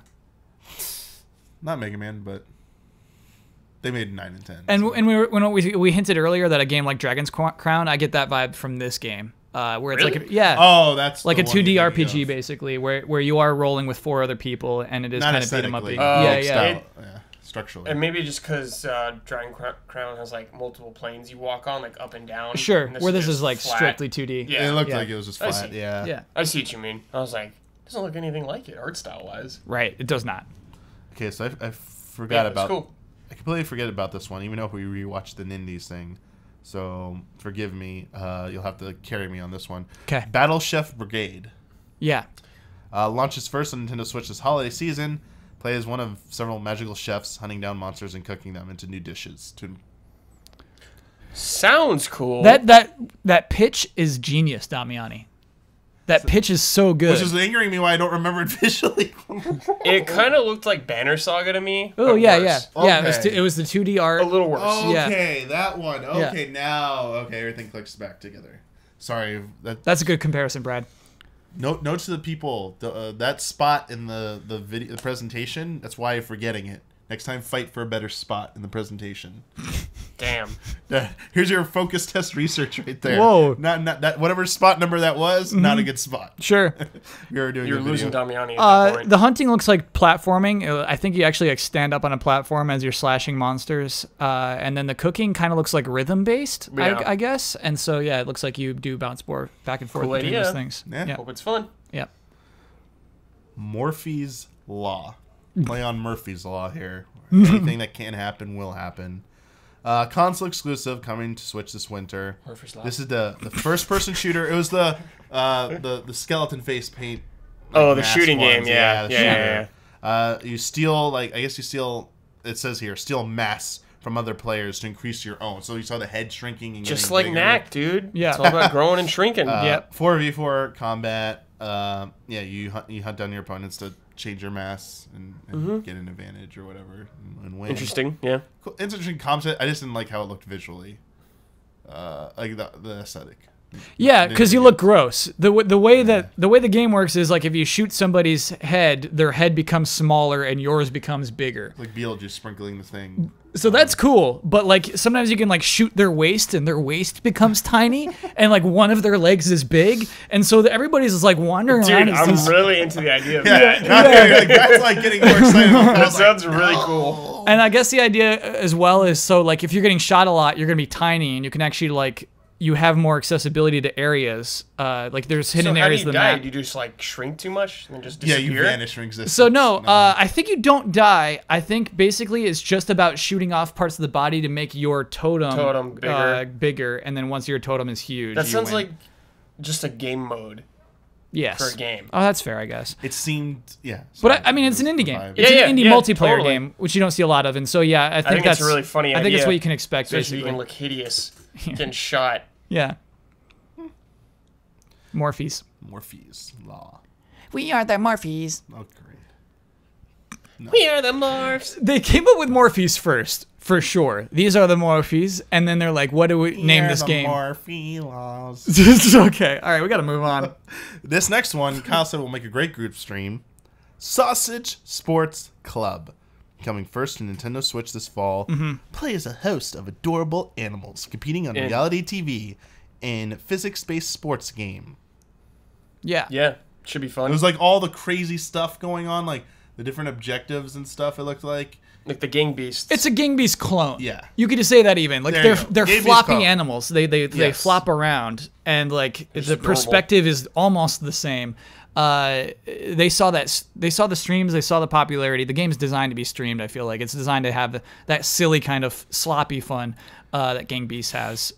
It doesn't look technical, you know what I mean? It looks like it's just supposed to be a silly, sloppy game. Good, silly, chaotic fun. Yeah. Good group stream. Won't win the vote, though. Light Fingers. I kept wanting to say Little Finger when I see this title. Light I know it's on my Fingers. brain. Sansa. Coming early 2018. Turn-based multiplayer portable board game. Kyle saw cards and checked out. Right. Yeah, it's like you're unearthing chunks on this big disc. And so the board game kind of reveals itself as it moves on. Yeah, it was like you immediately made the comment like cards out. What's it called again? Light Fingers. Fingers. Sorry, I didn't want to say- Goodbye Monopoly streams. Light No. Fingers is taking over. Light Fingers is not taking you over know Monopoly. Huber's going to be all about this. I don't know if he will. I wish they showed more of it because really we saw that Yeah, one perspective it wasn't the whole time. enough to sell the concept. Yeah. What If they we were go saying- into the board game, it'd be cool. If the camera like drops yeah, in just and moving those Like pieces around the Humania. disc, I was Yeah. like, okay, need more context. Like, explain more. Like, Yeah. where's the 1 minute or 90-second trailer for this? Instead Right. of the 15 and seconds. obviously hard to do in this Nintendo event where there's 17 games. But yeah, we could have seen more perspectives of the game. Hopefully, I guess. Next up, 9 Parchments.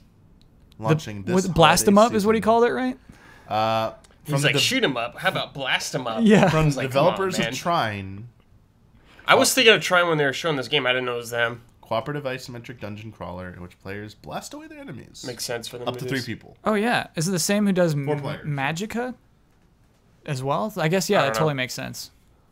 But yeah, I mean, Could be fun. just saying, you Blast know, 'em up. reminded you of Trine, and I'm gonna say it didn't leave a huge impression. No. it was also like pretty much the end of the presentation too. So You got to get that better time slot for Damiani. Yeah, this is probably the second worst. Damiani's checked out at this point. Getting He was there. checking his watch. Getting there. Looking at the time, it's like, oh, it's a 22-minute video. Yeah. Or minute 20. What are they gonna end What's with? the finale? What's Yeah. the big finale? So, back at the January Switch event, Yes. there was a revelation from Suda51. I would like for Travis Touchdown to come to the Switch. Still thinking about it. Still thinking about the game and stuff, but Travis Touchdown will be probably coming to Switch. Yeah. Everyone's like, whoa, that's a good announcement, sort of. Can we see some of it? Well, you got to see some of it at the end of this. You got to see Travis Strikes Again. Subtitle, No More Heroes. Not No More Heroes 3, which will be an important point later. So, yes, they've been teasing this project. It's coming to Nintendo Switch exclusively in 2018. And here we go. Here's some details, because there's been some confusion. And Kyle was asking to get this all clarified before we began. Clear it up for me. Because there was the assumption that you're jumping into 6 worlds based on indie games, which is not the case here. So here's what the case is. Travis Strikes Again will feature similar gameplay to the first 2 No More Heroes games, which employed a mix of motion and traditional button controls. Before we go further, a lot of these details came from a Game Explain interview they did with Suda51. Yeah. At PAX. Yeah. You know what's sad? We could have had this interview, but we were gone on Monday. Rip. Yeah, I feel real bad about that one. Nice going, Kyle. Well, we had our tickets way ahead of time. Nice not going, much to do about Kyle. that. We all know you bought the tickets. Yeah, Kyle, likely. I could have been here. I could have been here telling you all the deets. Yeah, this would be this would be an exclusive, easy exclusive. Yeah. And just another blunder on our part in the eternal battle between Easy and Game Explain. The other guys did it. They won up. Game Explain stayed on Monday. They stayed. So yeah, the game will feature motion controls, but more importantly, it can be played entirely with one Joy-Con, according to Suda. Co-op play is not confirmed, but it has been hinted at. So no confirmation on co-op or anything like that. Strongly hinted at, we should say. Yeah. Like it's happening. As for this, it's canon too, story-wise. So if you want that lore, better play it. And as for the story, the lore, the villain we see in the trailer, so they show off a cool stylistic trailer, is Bad Man, the father of Bad Girl, as you know. Consequences. From who died in the first No More Heroes, Travis. Spoilers. That's the first one. I'm just kidding. It's okay. After Bad Man's failed assassination attempt in Travis's mobile home, they are both pulled into an experimental game console called the Def Drive Mark II. Travis will have to battle his way out of 6 different retro game-inspired worlds, each with their own unique rules and boss. And because there's going to be indie games that lend their IP in various ways to this game, and that was stated in the presentation, I think the statement about the 6 retro-inspired worlds plus the tidbit about indies contributing led people to assume, it's going to be diving into 6. Yeah. Because you see Hotline Miami. And that phrase retro-inspired world is not in that indie presentation. They didn't say that, you see, like, Hotline Miami's being played, you hear the music, and you're like, they're going to jump into Hotline Miami. Yeah, and it's like, we're partnering up with Hotline Miami. And so far, Hotline Miami and Shovel Knight have been confirmed as indie games that will be partnering with Grasshopper Manufacturer for the game. So those 2 properties will be seen in there. Here's the clarification about the title. It's called what it is because they want to stress this is not No More Heroes 3. But he hopes this game can revitalize Travis Touchdown and No More Heroes. Suda even said one of his ultimate goals would be to see Travis Touchdown get into Smash Brothers as a character. So here's the direct quote he had. Well, again, it's not a direct sequel to No More Heroes 2. Though they are directly related and take place in the same universe. Travis Strikes Again, No More Heroes takes place 7 years after the events of No More Heroes 2. As you probably noticed, it's Travis Strikes Again, No More Heroes. So, No More Heroes is more a subtitle. There's not a number on it. This isn't a direct sequel, and it's not No More Heroes 3, but it does address some of the things that happened in No More Heroes 1 and 2. While it is sort of a continuation of that stuff, it is not a direct sequel, partially because No More Heroes is about one assassin against other assassins, and this game isn't like that. This isn't exactly a spinoff, though, or something like that, and while it's not a direct sequel, it is something of a stepping stone. They really want to make it clear it's not a sequel. I hate it when people do that. I really, truly hate that. It's something of a stepping stone on the road to No More Heroes 3. What do you mean it's not a spinoff? It's a spinoff. It's a spinoff. Yeah, like, don't be cute. It's a spinoff. Well, they want to avoid saying that word because then people will be like, it seems less important. I can ignore it. Yeah. So the way I'd like people to think of this game is like a beginning of a new battle for Travis, a new series within the series. A new series within the series. Basically, it's the Kingdom Hearts 2.1. That's exactly what I was thinking about. Yeah, Brad. It's that. They're basically like, we want to make proper No More Heroes 3. We don't have the budget for that. Yes. But we can make something. Nintendo's helping us with something. We're going to gauge the sentiment out there, which is how this sells. It's a budget thing. The game is I think wisely designed around its budget. That's why it's just straight up saying we got 6 worlds. And it's why it's stuck in the Nindies Direct at the end, because it's pretty much being classified as a lower budget effort. Yeah. To try and get people excited about No More Heroes again. But yeah, that trailer stylistically looked really great. Yes. I wonder if that's he always has great stuff. Yeah, good stuff. And then the font they use, I was like, oh, Stranger Things. I mean, it's a not Stranger Things. No. Here's the thing, like that is a Stranger Things font. Yeah. I got corrected. Somebody said like that's actually Stephen King's been using that font on all of his novels, but they're not using that because of Stephen King. He's using it because of Stranger Things, because it's the implementation as well, the neon effect on that font. I'm waiting for the screen interview where he says he's a big Stephen King fan. Sure. I still won't buy it. I personally got Stephen King's blessing to use that. If Stranger Things didn't explode, they would not use that font. Out after, I'm sure. Yeah. 100% Stranger Things came out after I had the logo for Travis Strikes Again. Yeah. Show me the receipts. Exciting. I think that is another good announcement for Switch, because it's exclusive. Yeah. Mm-hmm. This is the type of stuff, because we've always known for a while that we're not getting those big AAA ports of the new releases. Yeah. So like, what can Nintendo do to get certain third-party support that makes sense? We saw Mario Rabbids that came out, and now we see stuff like this. So Nintendo is starting to figure out, I think, to a degree, of how to make this kind of work and to get people excited about games that aren't directly developed by them. Yeah. And it's a good start. Like, it was a good year for Nintendo so far. It has been. And then this Direct just kind of pretty dang good. Showcase that as well. I think what it kind of fills in the rest of this year. I think somebody who only owns a Switch won't be hurting for games this year. Oh, definitely not. And which I think is really cool, especially on its launch year. I think they did some good things with this, in that they're going to have to lean hard on these Nindies because they don't have Star Wars and they don't have Call of Duty and they don't have Destiny 2. But I think they have enough to keep someone entertained with a Switch this year, which is cool.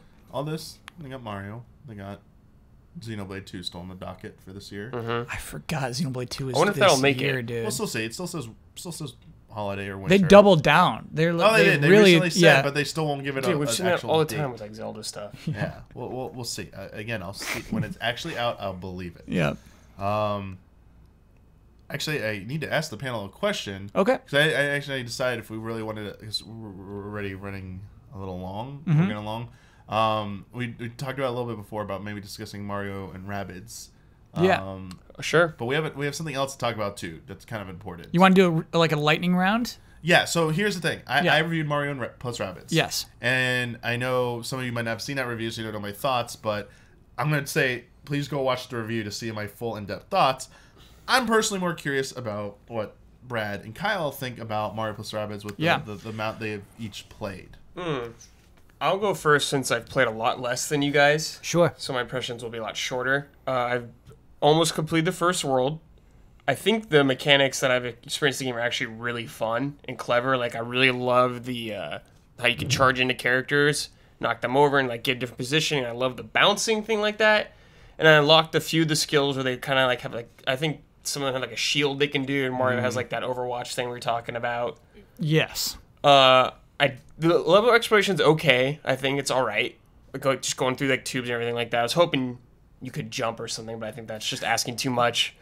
But I think they've done a really good job, Ubisoft, really capturing the vibe of Mario and like fitting the Rabbids into like a weird, bizarre way that kind of works. That's what I feel like when I'm playing this game. Like, this is the weirdest idea. Yeah. But it works. It's like Kingdom Hearts with like Disney and Final Fantasy. Like, what the hell is this? But it works. Yeah. I think it's really fun. I want to play more. Nice. Two quick things. The no jumping thing. That was a Miyamoto stipulation. Oh, he's like no jumping. Oh, I remember that. Overworld, yes. He said the one condition is don't make this a platformer. Like, don't make no, I mean jumping. it doesn't even have to be a platformer. Yeah. I just want to like. He said no jumping instead of just running around and like seeing something right there when Mario has been jumping his entire career. Yeah. But he's just following this Roomba around on the floor and he won't jump this one time. Yeah. It's just minor nitpicks right now. A little thing. And the second thing I would say is to elaborate on that.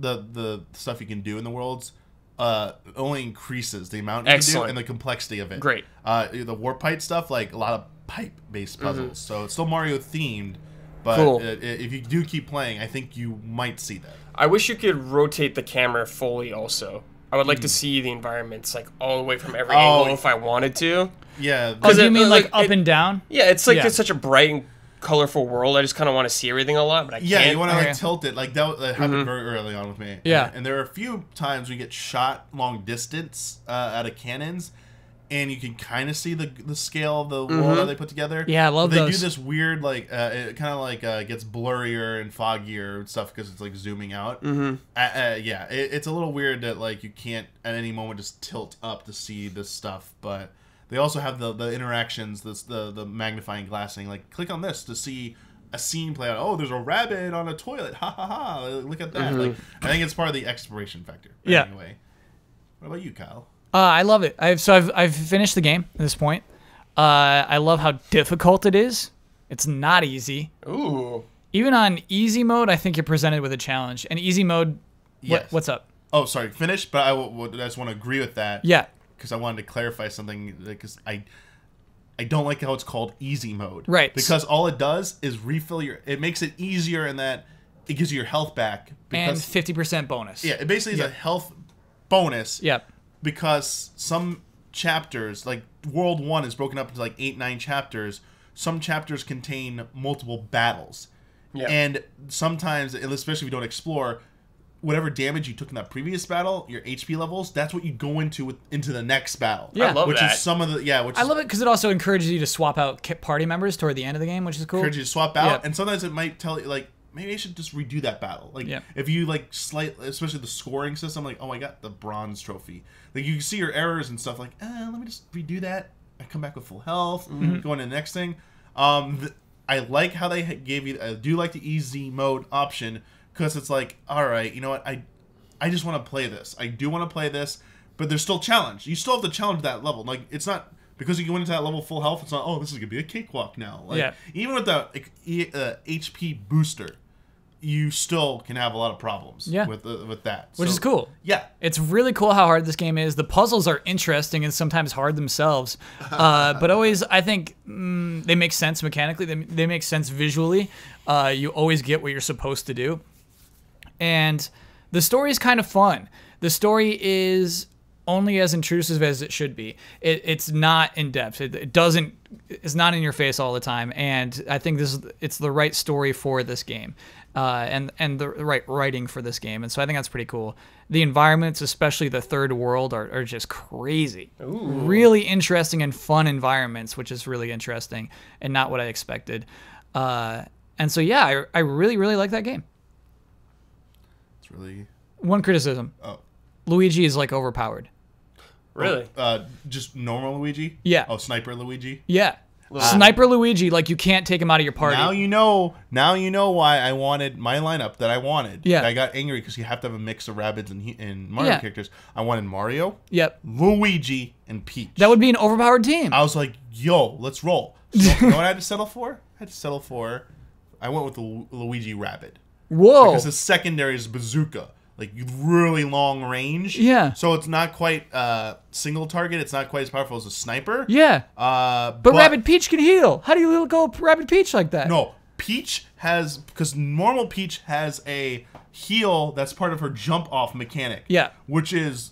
So you can do that and more action. Like, she's... That's what I like. So Damiani, yeah, like I was actually playing with regular Peach for a long time, but eventually I was getting smacked around so much I had to put Luigi on the team because he's so good. Oh, dude, her shotgun is like becomes the most powerful thing in the Shotgun? game. Yes, that's what's really When I cool powered is up her Peach has one of the most powerful Her weapons, shotgun which could is like really one cool. shot Yeah. anything Yeah, to yeah. the boss. Yeah. So the brutes. Yeah. Like I get multiple of them. I'd always try and bait them to come at her. I'd activate her like counter. Yeah. And then have them make sure she was really close. Like, oh, you think you're gonna smack her? Yeah. Then have someone behind her shoot them to make them like with a like have. And then she's got Overwatch on. Or Luigi Nice. Rabbid. Yeah, do, yeah. Like the bazooka AOE. So it'd bring a bunch of them, and she just turn with that shot and go bam. You see like I'd get like 380 to 400 like crit it did more than that. That's Yeah. like all their health. Like Yeah. they all die, and I'm like, So what's the meta team?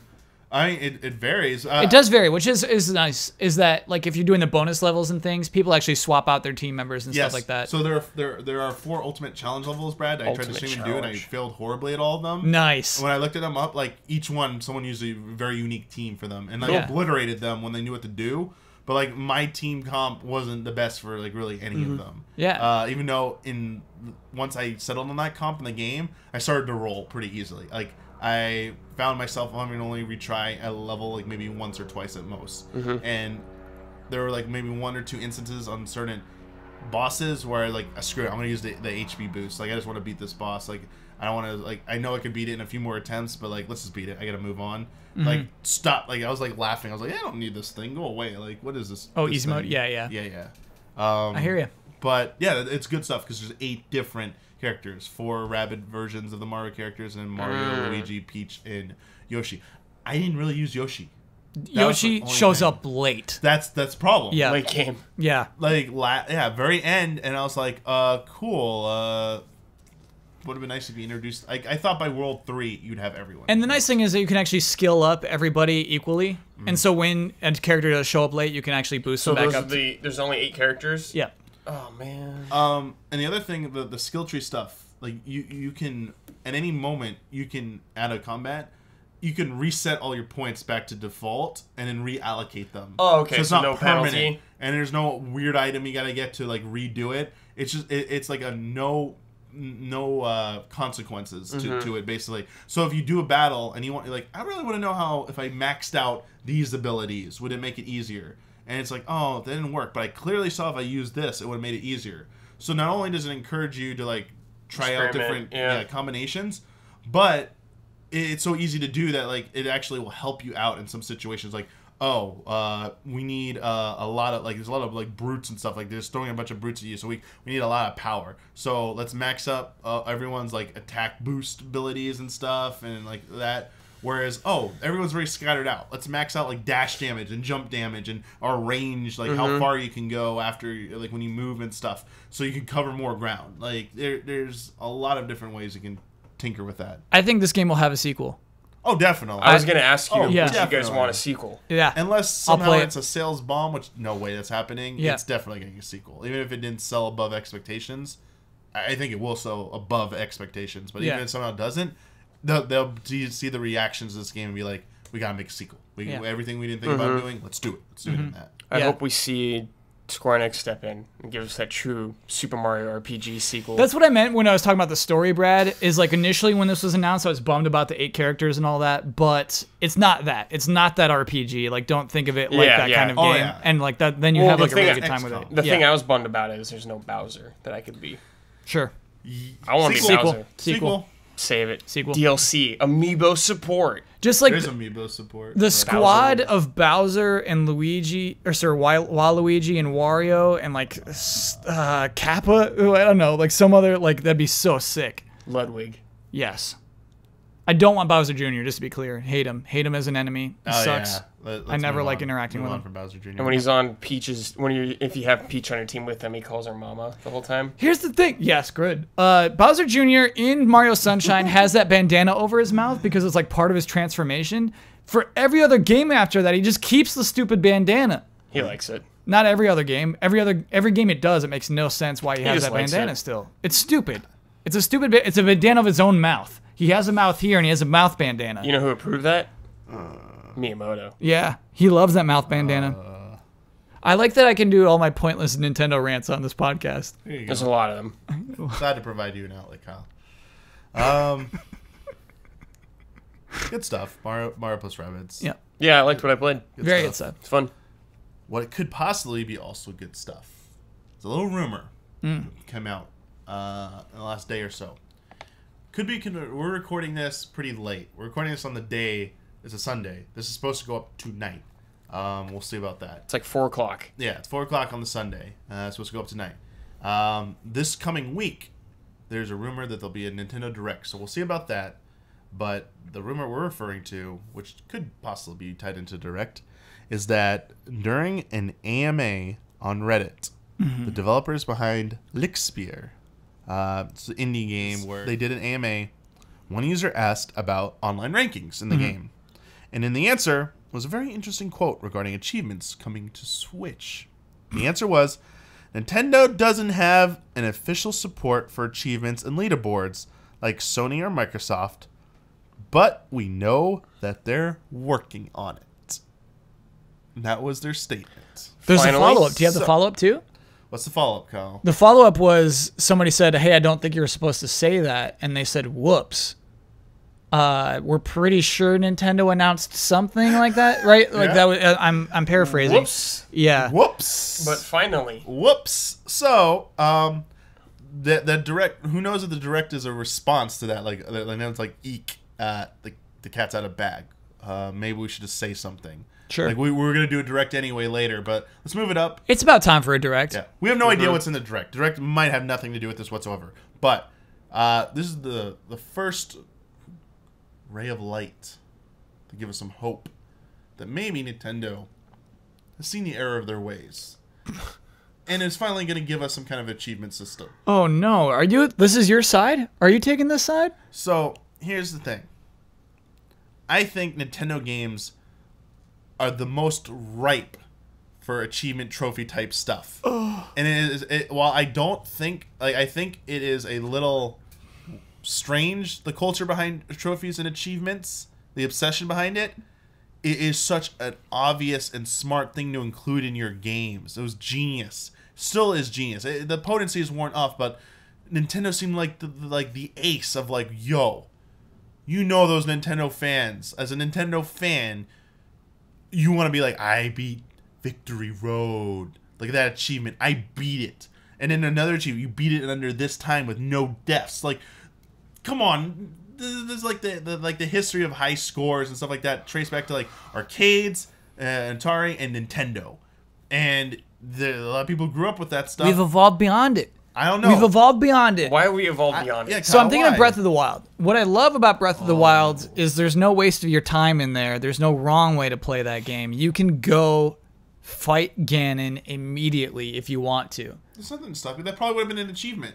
Oh, Would have been like, Ugh. you dared to enter Hyrule Castle. Like, you entered Hyrule Castle before ever touching a dungeon. I just find that most of the time achievements and trophies make a statement on the correct way to play through a game. Oh, if you look them up in advance and stuff. But even if you don't, I mean, it's there. It just the fact of it, the very existence of it. Turn them off.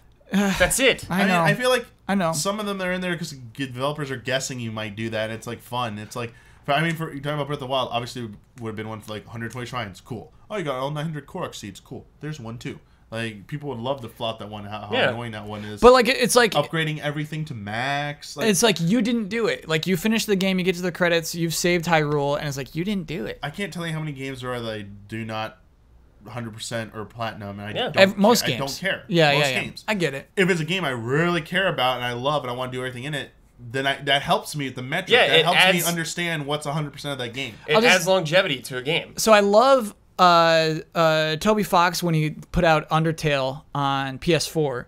Had this sticky situation of having to make trophies for the game when he hates them. He doesn't want to do them. And so actually none of them have to do with the multiple endings of the game, which is something I respect big time. Easily most games would do that, get every ending in Undertale. But his feeling on it is like he didn't want us to, like, especially, I mean, that game's a very particular case because of the nature of those different endings.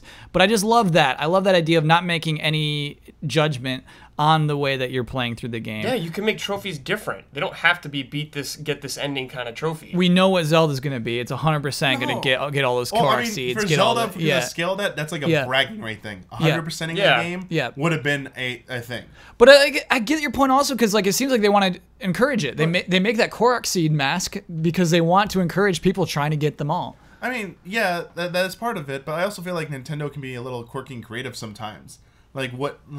Here, like in a Mario, like the new like Odyssey, it might be like, oh, you jumped off a Koopa Troopa and landed on a Goomba and did like this, like some kind of like sequence of like jumps that they know is possible. Yeah, you never have to do it; it's not intended. Like, you did this cool maneuver or this trick. Like, I think about like the one-up trick in the original Super Mario Brothers. Yeah, it's never intended to be done. But like, if you did it, like you got a one-up by jumping on a Koopa Troopa shell this many times. Like, oh, that's so awesome! Like, you don't have to do that, but like, weird random stuff like that would reward players for just being quirky and weird and doing like I don't know. I think that's like kind of part of Nintendo's MO is like that type of stuff. And I shouldn't be so down on it because I think it will be a positive thing.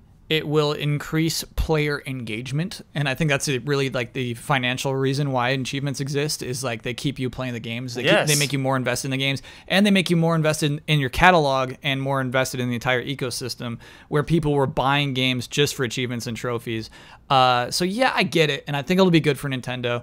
I don't think it's that far-fetched. I mean, it's kind of already implemented with my Nintendo.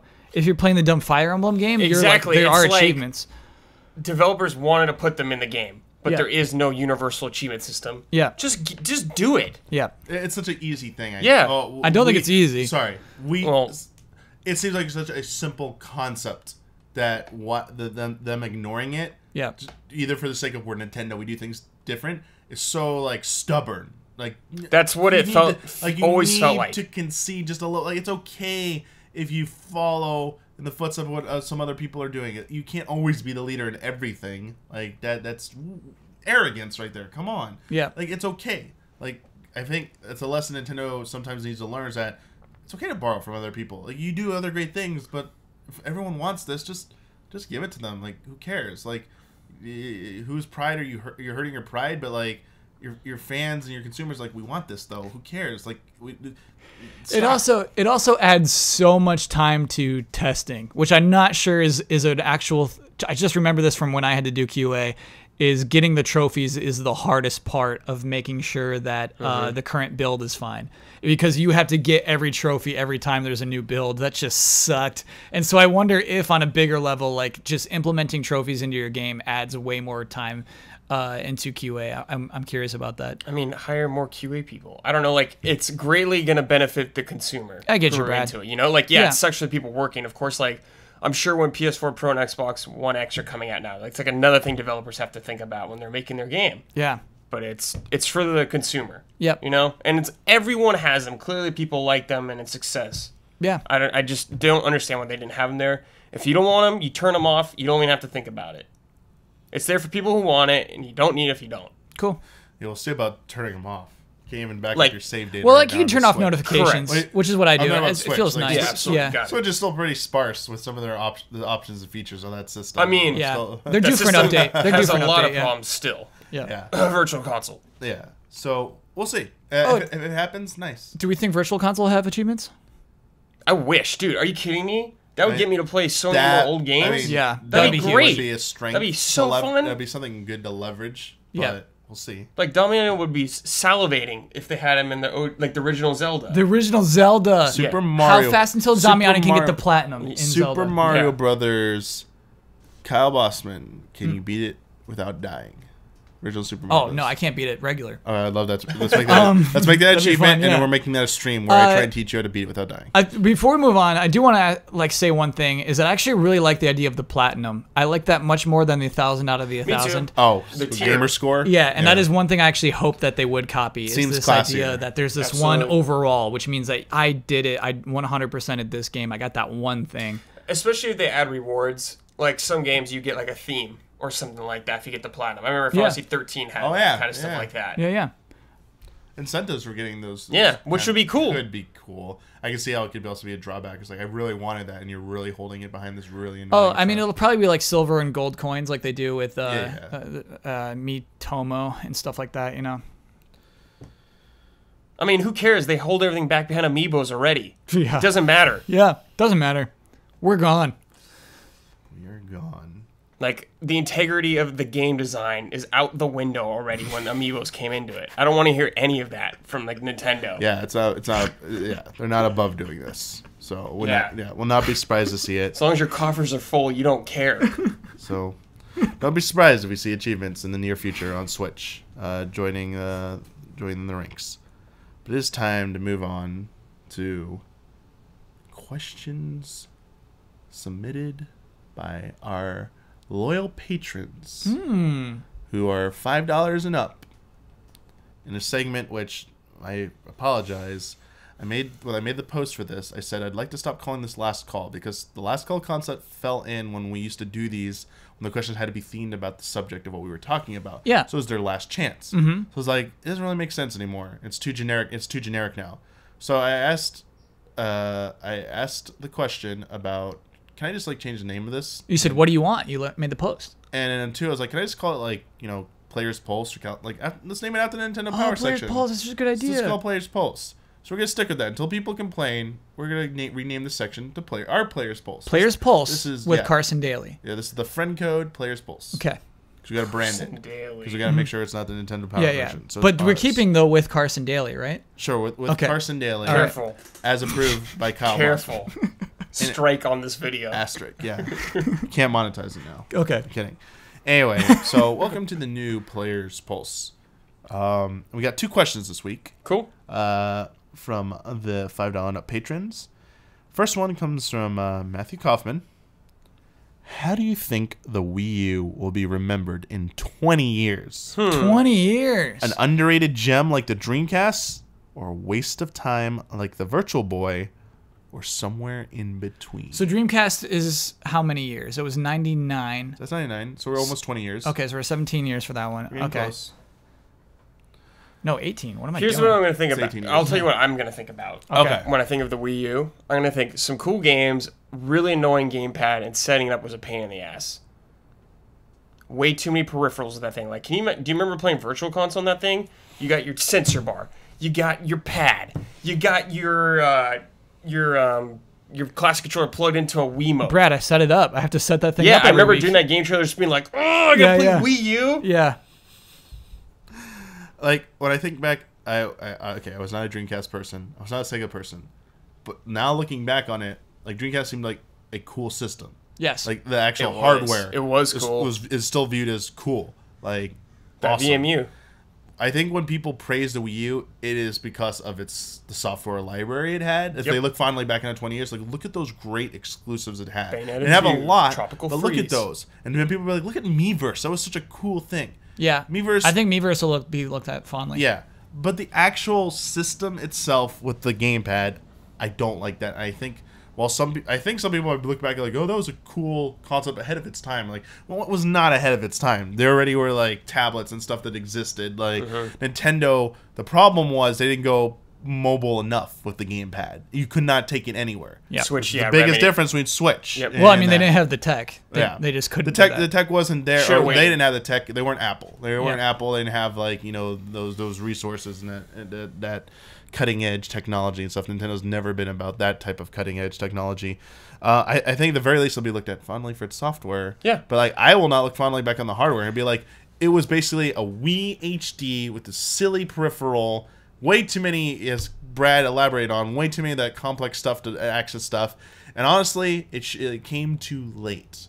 Like, for me, that was always the biggest gripe about it is that I sadly sided with Pactor on that. Like, where was Wii HD? They took way too long. Yeah. System should have been out, like, in, 2010. I don't think they predicted the dip of the Wii because they were looking at their charts Oh, and yeah. the Wii was like up. And They're they're like, why this would we do HD? This is the PS2, baby. We're Yeah, yeah. riding this forever. And then it was 10-year like, plan. bow.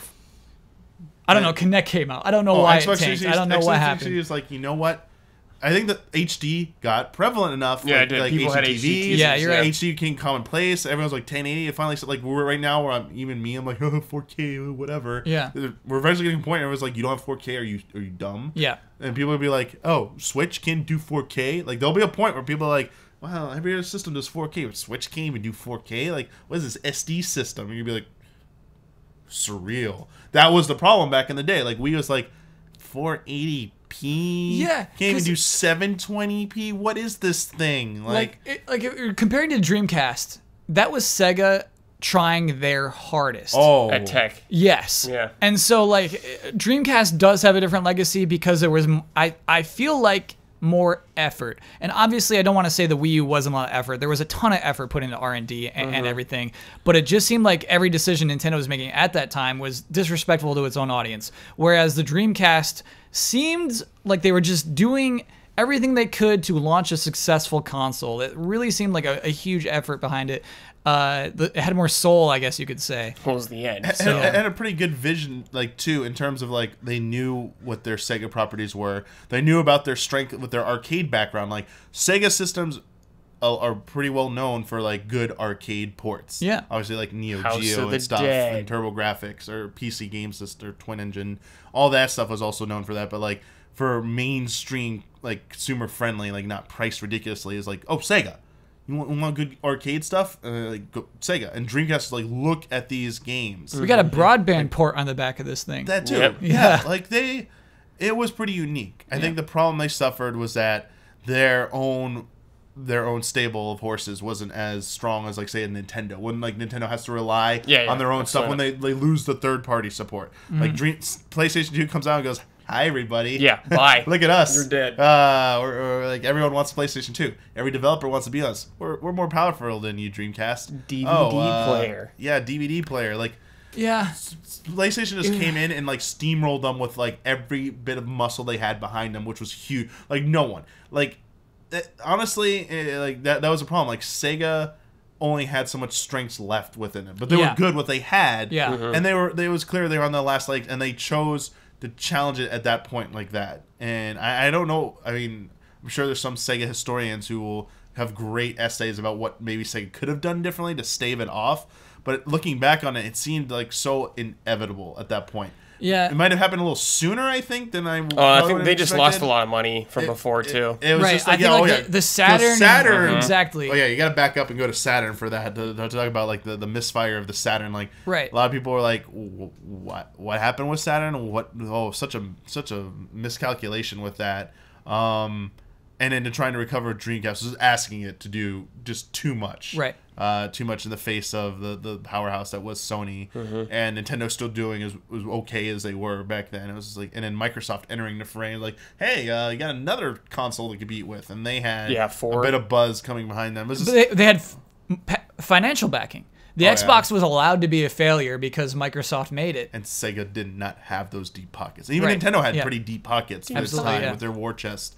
So yeah, that's I think that's the difference. I mean, that's what it's always jokingly referred to, like, at least amongst, like, Nintendo sites and Nintendo fans, like, every time everyone's like, Nintendo's in dire straits, it's like, oh, they have that war chest of billions of dollars of cash on hand. Yeah. That they go, like, they could take a system, like, a whole cycle could be a failure for them. They're still not going anywhere. I saw it. I went to Kyoto. I got to see their war chest. Oh, you went in the vault? Yeah. Was it like, do you get, like, swim around in, like, the yen coins and stuff like that? Yeah. Oh, dude, it was right next to the room with the timeline, right? Yeah. They wouldn't let me in that room, but I thought maybe I could drill from inside the vault to the Dude, timeline room. I saw the timeline room. Oh, they let you in there? It's just post-its on the wall. Secrets revealed. And one whiteboard. Look at that. A dirty whiteboard. So stained. With, like, a dried-out marker. Brad was here. Yeah. Kyle saw it. He was like, it's real. I don't think it's going to ever be viewed as a waste of time on the level of Virtual Boy. Virtual Boy is its own special. Virtual Boy is its own. That will forever be the disaster of Nintendo. The disaster. Like, that is the one, their biggest console failure. Worse than, like, everyone's going to point to Dreamcast as like a big failure, even GameCube. Like, Virtual Boy is on a whole other plane of existence of failures, like, reserved for very special failures. So yeah, that was not Wii U. Wii U had successes here and there. Yep. It is not as bad as that. And it is somewhere in between, but, like, I do think in the end it'll be viewed as one of the as a weaker system. It had good games, but, like, every single Nintendo console has had really good games. Yeah. And I think that's the problem. Like, when you look at Wii U, that's all it's going to have. Is you can point back to a few landmark releases and Miiverse. Yeah. And the novelty of a gamepad at the time, and that's about it. When I think about playing old games, I think about, this is probably just me, but I think about holding that controller in my hand and how I want to. Like, I want to hold that Super Nintendo controller in my hand, that NES one, like, even the N64 one. It has that special, unique feel that I feel like fits with each system. Then I get to the Wii U one, and I feel like I'm holding this cheap Fisher-Price, like, tablet thing. Yeah. And I don't want that. Cheap. It's bad design. I get scared every time I have to hold it. I'm like, is it broken? Did I break it? It's just been sitting around. Yeah. Like, I feel the opposite. I feel like I could throw it into a parking lot and it would be fine. Hit it with a hammer. Yeah. It's fine. One last thing about the legacy of the Wii U, Damiani, is I think we may look back at it as the spark of like Nintendo Directs. So we might associate it with what Nintendo was doing at the time. Like yeah. Nintendo's like philosophy. And like doing videos, the Age of Iwata, just For sure. a closer communication with the fan base that maybe led to the Switch, and so maybe as like a stepping stone, and we might look back at it fondly for that reason. I think it is the only major system to not have a unique, exclusive Zelda game released on it. The Wind Waker HD is a remaster. Yeah, like its own. So it's not original. And Breath of the Wild came out on Switch day and date as the Wii U. And everyone's like, oh, well, Twilight Princess did that. But yeah, Wii also got Skyward Sword, which is exclusive to Wii. Yep. GameCube got the Wind Waker. Yep. And of course, got two, obviously. Yeah. Nintendo, NES, even the handhelds all got their exclusive skipped it. versions. Even the handhelds. They skipped it. Wow. They were like, DS got it. Game Boy Color, so it's Game Boy Advance, had the Oracles, Link's Awakening on the Game Boy. But I would say it wasn't for lack of trying. They tried to get that thing out and they couldn't. I mean, Correct. yeah, they tried. Yeah. It kept being delayed, but like, that's a thing that like I have a friend who points out to me constantly. Is like, you do realize that system was the first one that didn't have an original exclusive new Zelda game released on it. Like that's how bad the situation. They didn't really was have with like a real deal Mario, I would say either. Like 3D World's like its own kind of thing. It's not like when you think real deal 3D Mario game. Yeah. Like we had 2 Galaxy games. Mario Odyssey. Shortest- Oh, I'm so We pumped. have Switch, exactly. so it's pumped. coming right out the gate, baby. I'm so pumped, Brad. Oh, You I should be. think I'm it shaking. had the shortest, might have had the shortest lifespan of any of the Nintendo home consoles. Console-wise, probably. Because it was 2012. and I think it was still 1 year too long. November. It had the shortest lifespan, but November still long. 2012 until March of 2017. So it was not even 5 years. Yeah. It's 5 short. years is good though. 5 years is about the 4 average. or 5 is what a console Well, should last Nintendo's for. Yeah. average is about 5 years. Yeah. Other companies have different, like, they don't adhere to that, but, like, Yeah. for Nintendo, it was almost been clockwork for their consoles, Yeah. like, 5 year. Yeah. 5 year. Anyway. That's why like 2020 for PS5 is crazy. It should be 4 or 5 years. It really, really should. It's always, as I get older, it's weirder to think how, like, these shorter cycles people clamor for. I'm like, holy crap, like, feels like PlayStation 4 just came out yesterday. What do you get? So many games. We have so many games we haven't gone on it Yeah. yet. What are you talking about? PS5. Shut up. I'm ready, Damian. Stop it. I'm ready for Stop it. it, we're Kyle. very Stop it, Kyle. we're the minority in that part. Yeah. I'd like for sure. I'd like Yeah. some more games on that system first. PS3 and Xbox 360 won for a while. Oh, dude. I mean, I hope it doesn't go on that long. new console hype is just so yeah, fun. it's though. always exciting. Here's another one, kind Okay, of in the here we same go. vein. The last question from Evan Solomon. Hey, allies. With the end of dual screen hardware approaching, do you worry for the preservation of Nintendo's exhaustive library of DS and 3DS games in the coming decades? What steps can be taken to preserve these games as the hardware they were developed for shrinks further into the past? Love and respect. So I have some DS games on my Wii U, Yes. and I don't mind them. I think that they are preserved well. How does that work? Is it the perfect. bottom screen on your pad? There's and actually the top? like 4 different like implementations you can do. You Brad. can, yeah, it's cool. It has a menu to configure them. Oh, so they can but just the do that But the on- base one is Yeah. you turn your gamepad sideways like two DS screens, and they can be split in half. Like, at the top. even if they were desperate, they could split the screens up on one screen. or Sure. something like that. Yeah. And like Mario Kart, you can actually like have one screen pretty big and the other little bottom screen kind of small. And so yeah, there's like lots of different. Yeah, that's cool. how they get around it. So yeah, I mean it is a concern though. I hear you. It's not like, especially if replaying the DS Zeldas, the stylus input is not as precise as Yeah. playing it on an actual DS. And you need that. And so think of With it those now with games. your Switch and you're using your dumb greasy fingers the whole time. Play games that don't require it. We're talking about game preservation though, which there's is other important. things. You know? Yeah, I mean, they had a way those to do it, but systems. like the closing the clamshell thing was a puzzle in Phantom Hourglass. So when I got Yeah. to that part, I was like, wait, how the hell do you do that? Yeah, just Yeah. On cover that, it. and everyone's stream was like, "Oh, just do this." I'm like, "Okay, phew, there was a way to do that." But I mean, that gamepad's not there anymore. You got the Switch, and that Switch screen isn't. That's not the right. There's no you can't play remotely on your Switch and also see it on TV screen. Yeah. So DS and 3DS games on there would be a little bit more challenging because you don't. At least Wii U had the option of like you could display something on your TV screen and the gamepad, or the gamepad. The screen size is exactly the same, I believe, as the Switch, but that would be your only option. Yeah. And it's more of a novelty to have that as a virtual console service. Because DS and 3DS are so relevant, but as those things are like phased out in favor of whatever Nintendo does in the future, Switch, whatever beyond, DS and 3DS games are the ones I worried about the most because the other ones are so single screen experiences are so easy to emulate and stuff on whatever virtual console service they're going to do. Yep. Just like every other system, when Nintendo gets quirky, especially motion controls, like what happens when we get to a system where there are no more motion controls and you want to play like Skyward Sword? Like, if they did Skyward Sword and Switch Virtual Console, yes, you have the Joy-Cons, you can detach, you can technically still do that. What happens when they come out with a Switch 2 and there's no more gyro controls, no more motion? They abandon all of that. Like, the more unique Nintendo's been in the past, the harder it's going to be to preserve those games outside of the original releases. I don't think that's necessarily a huge concern for them because they're always looking towards the future. It's going to be like how you can't get some stuff nowadays. Like... The only way you can play a Virtual Boy game is by having that Virtual Boy. Yeah. Like your 3DO or stuff like that, your Philips CDI, like you got to have that kind of stuff. People are just going to have to keep these things around.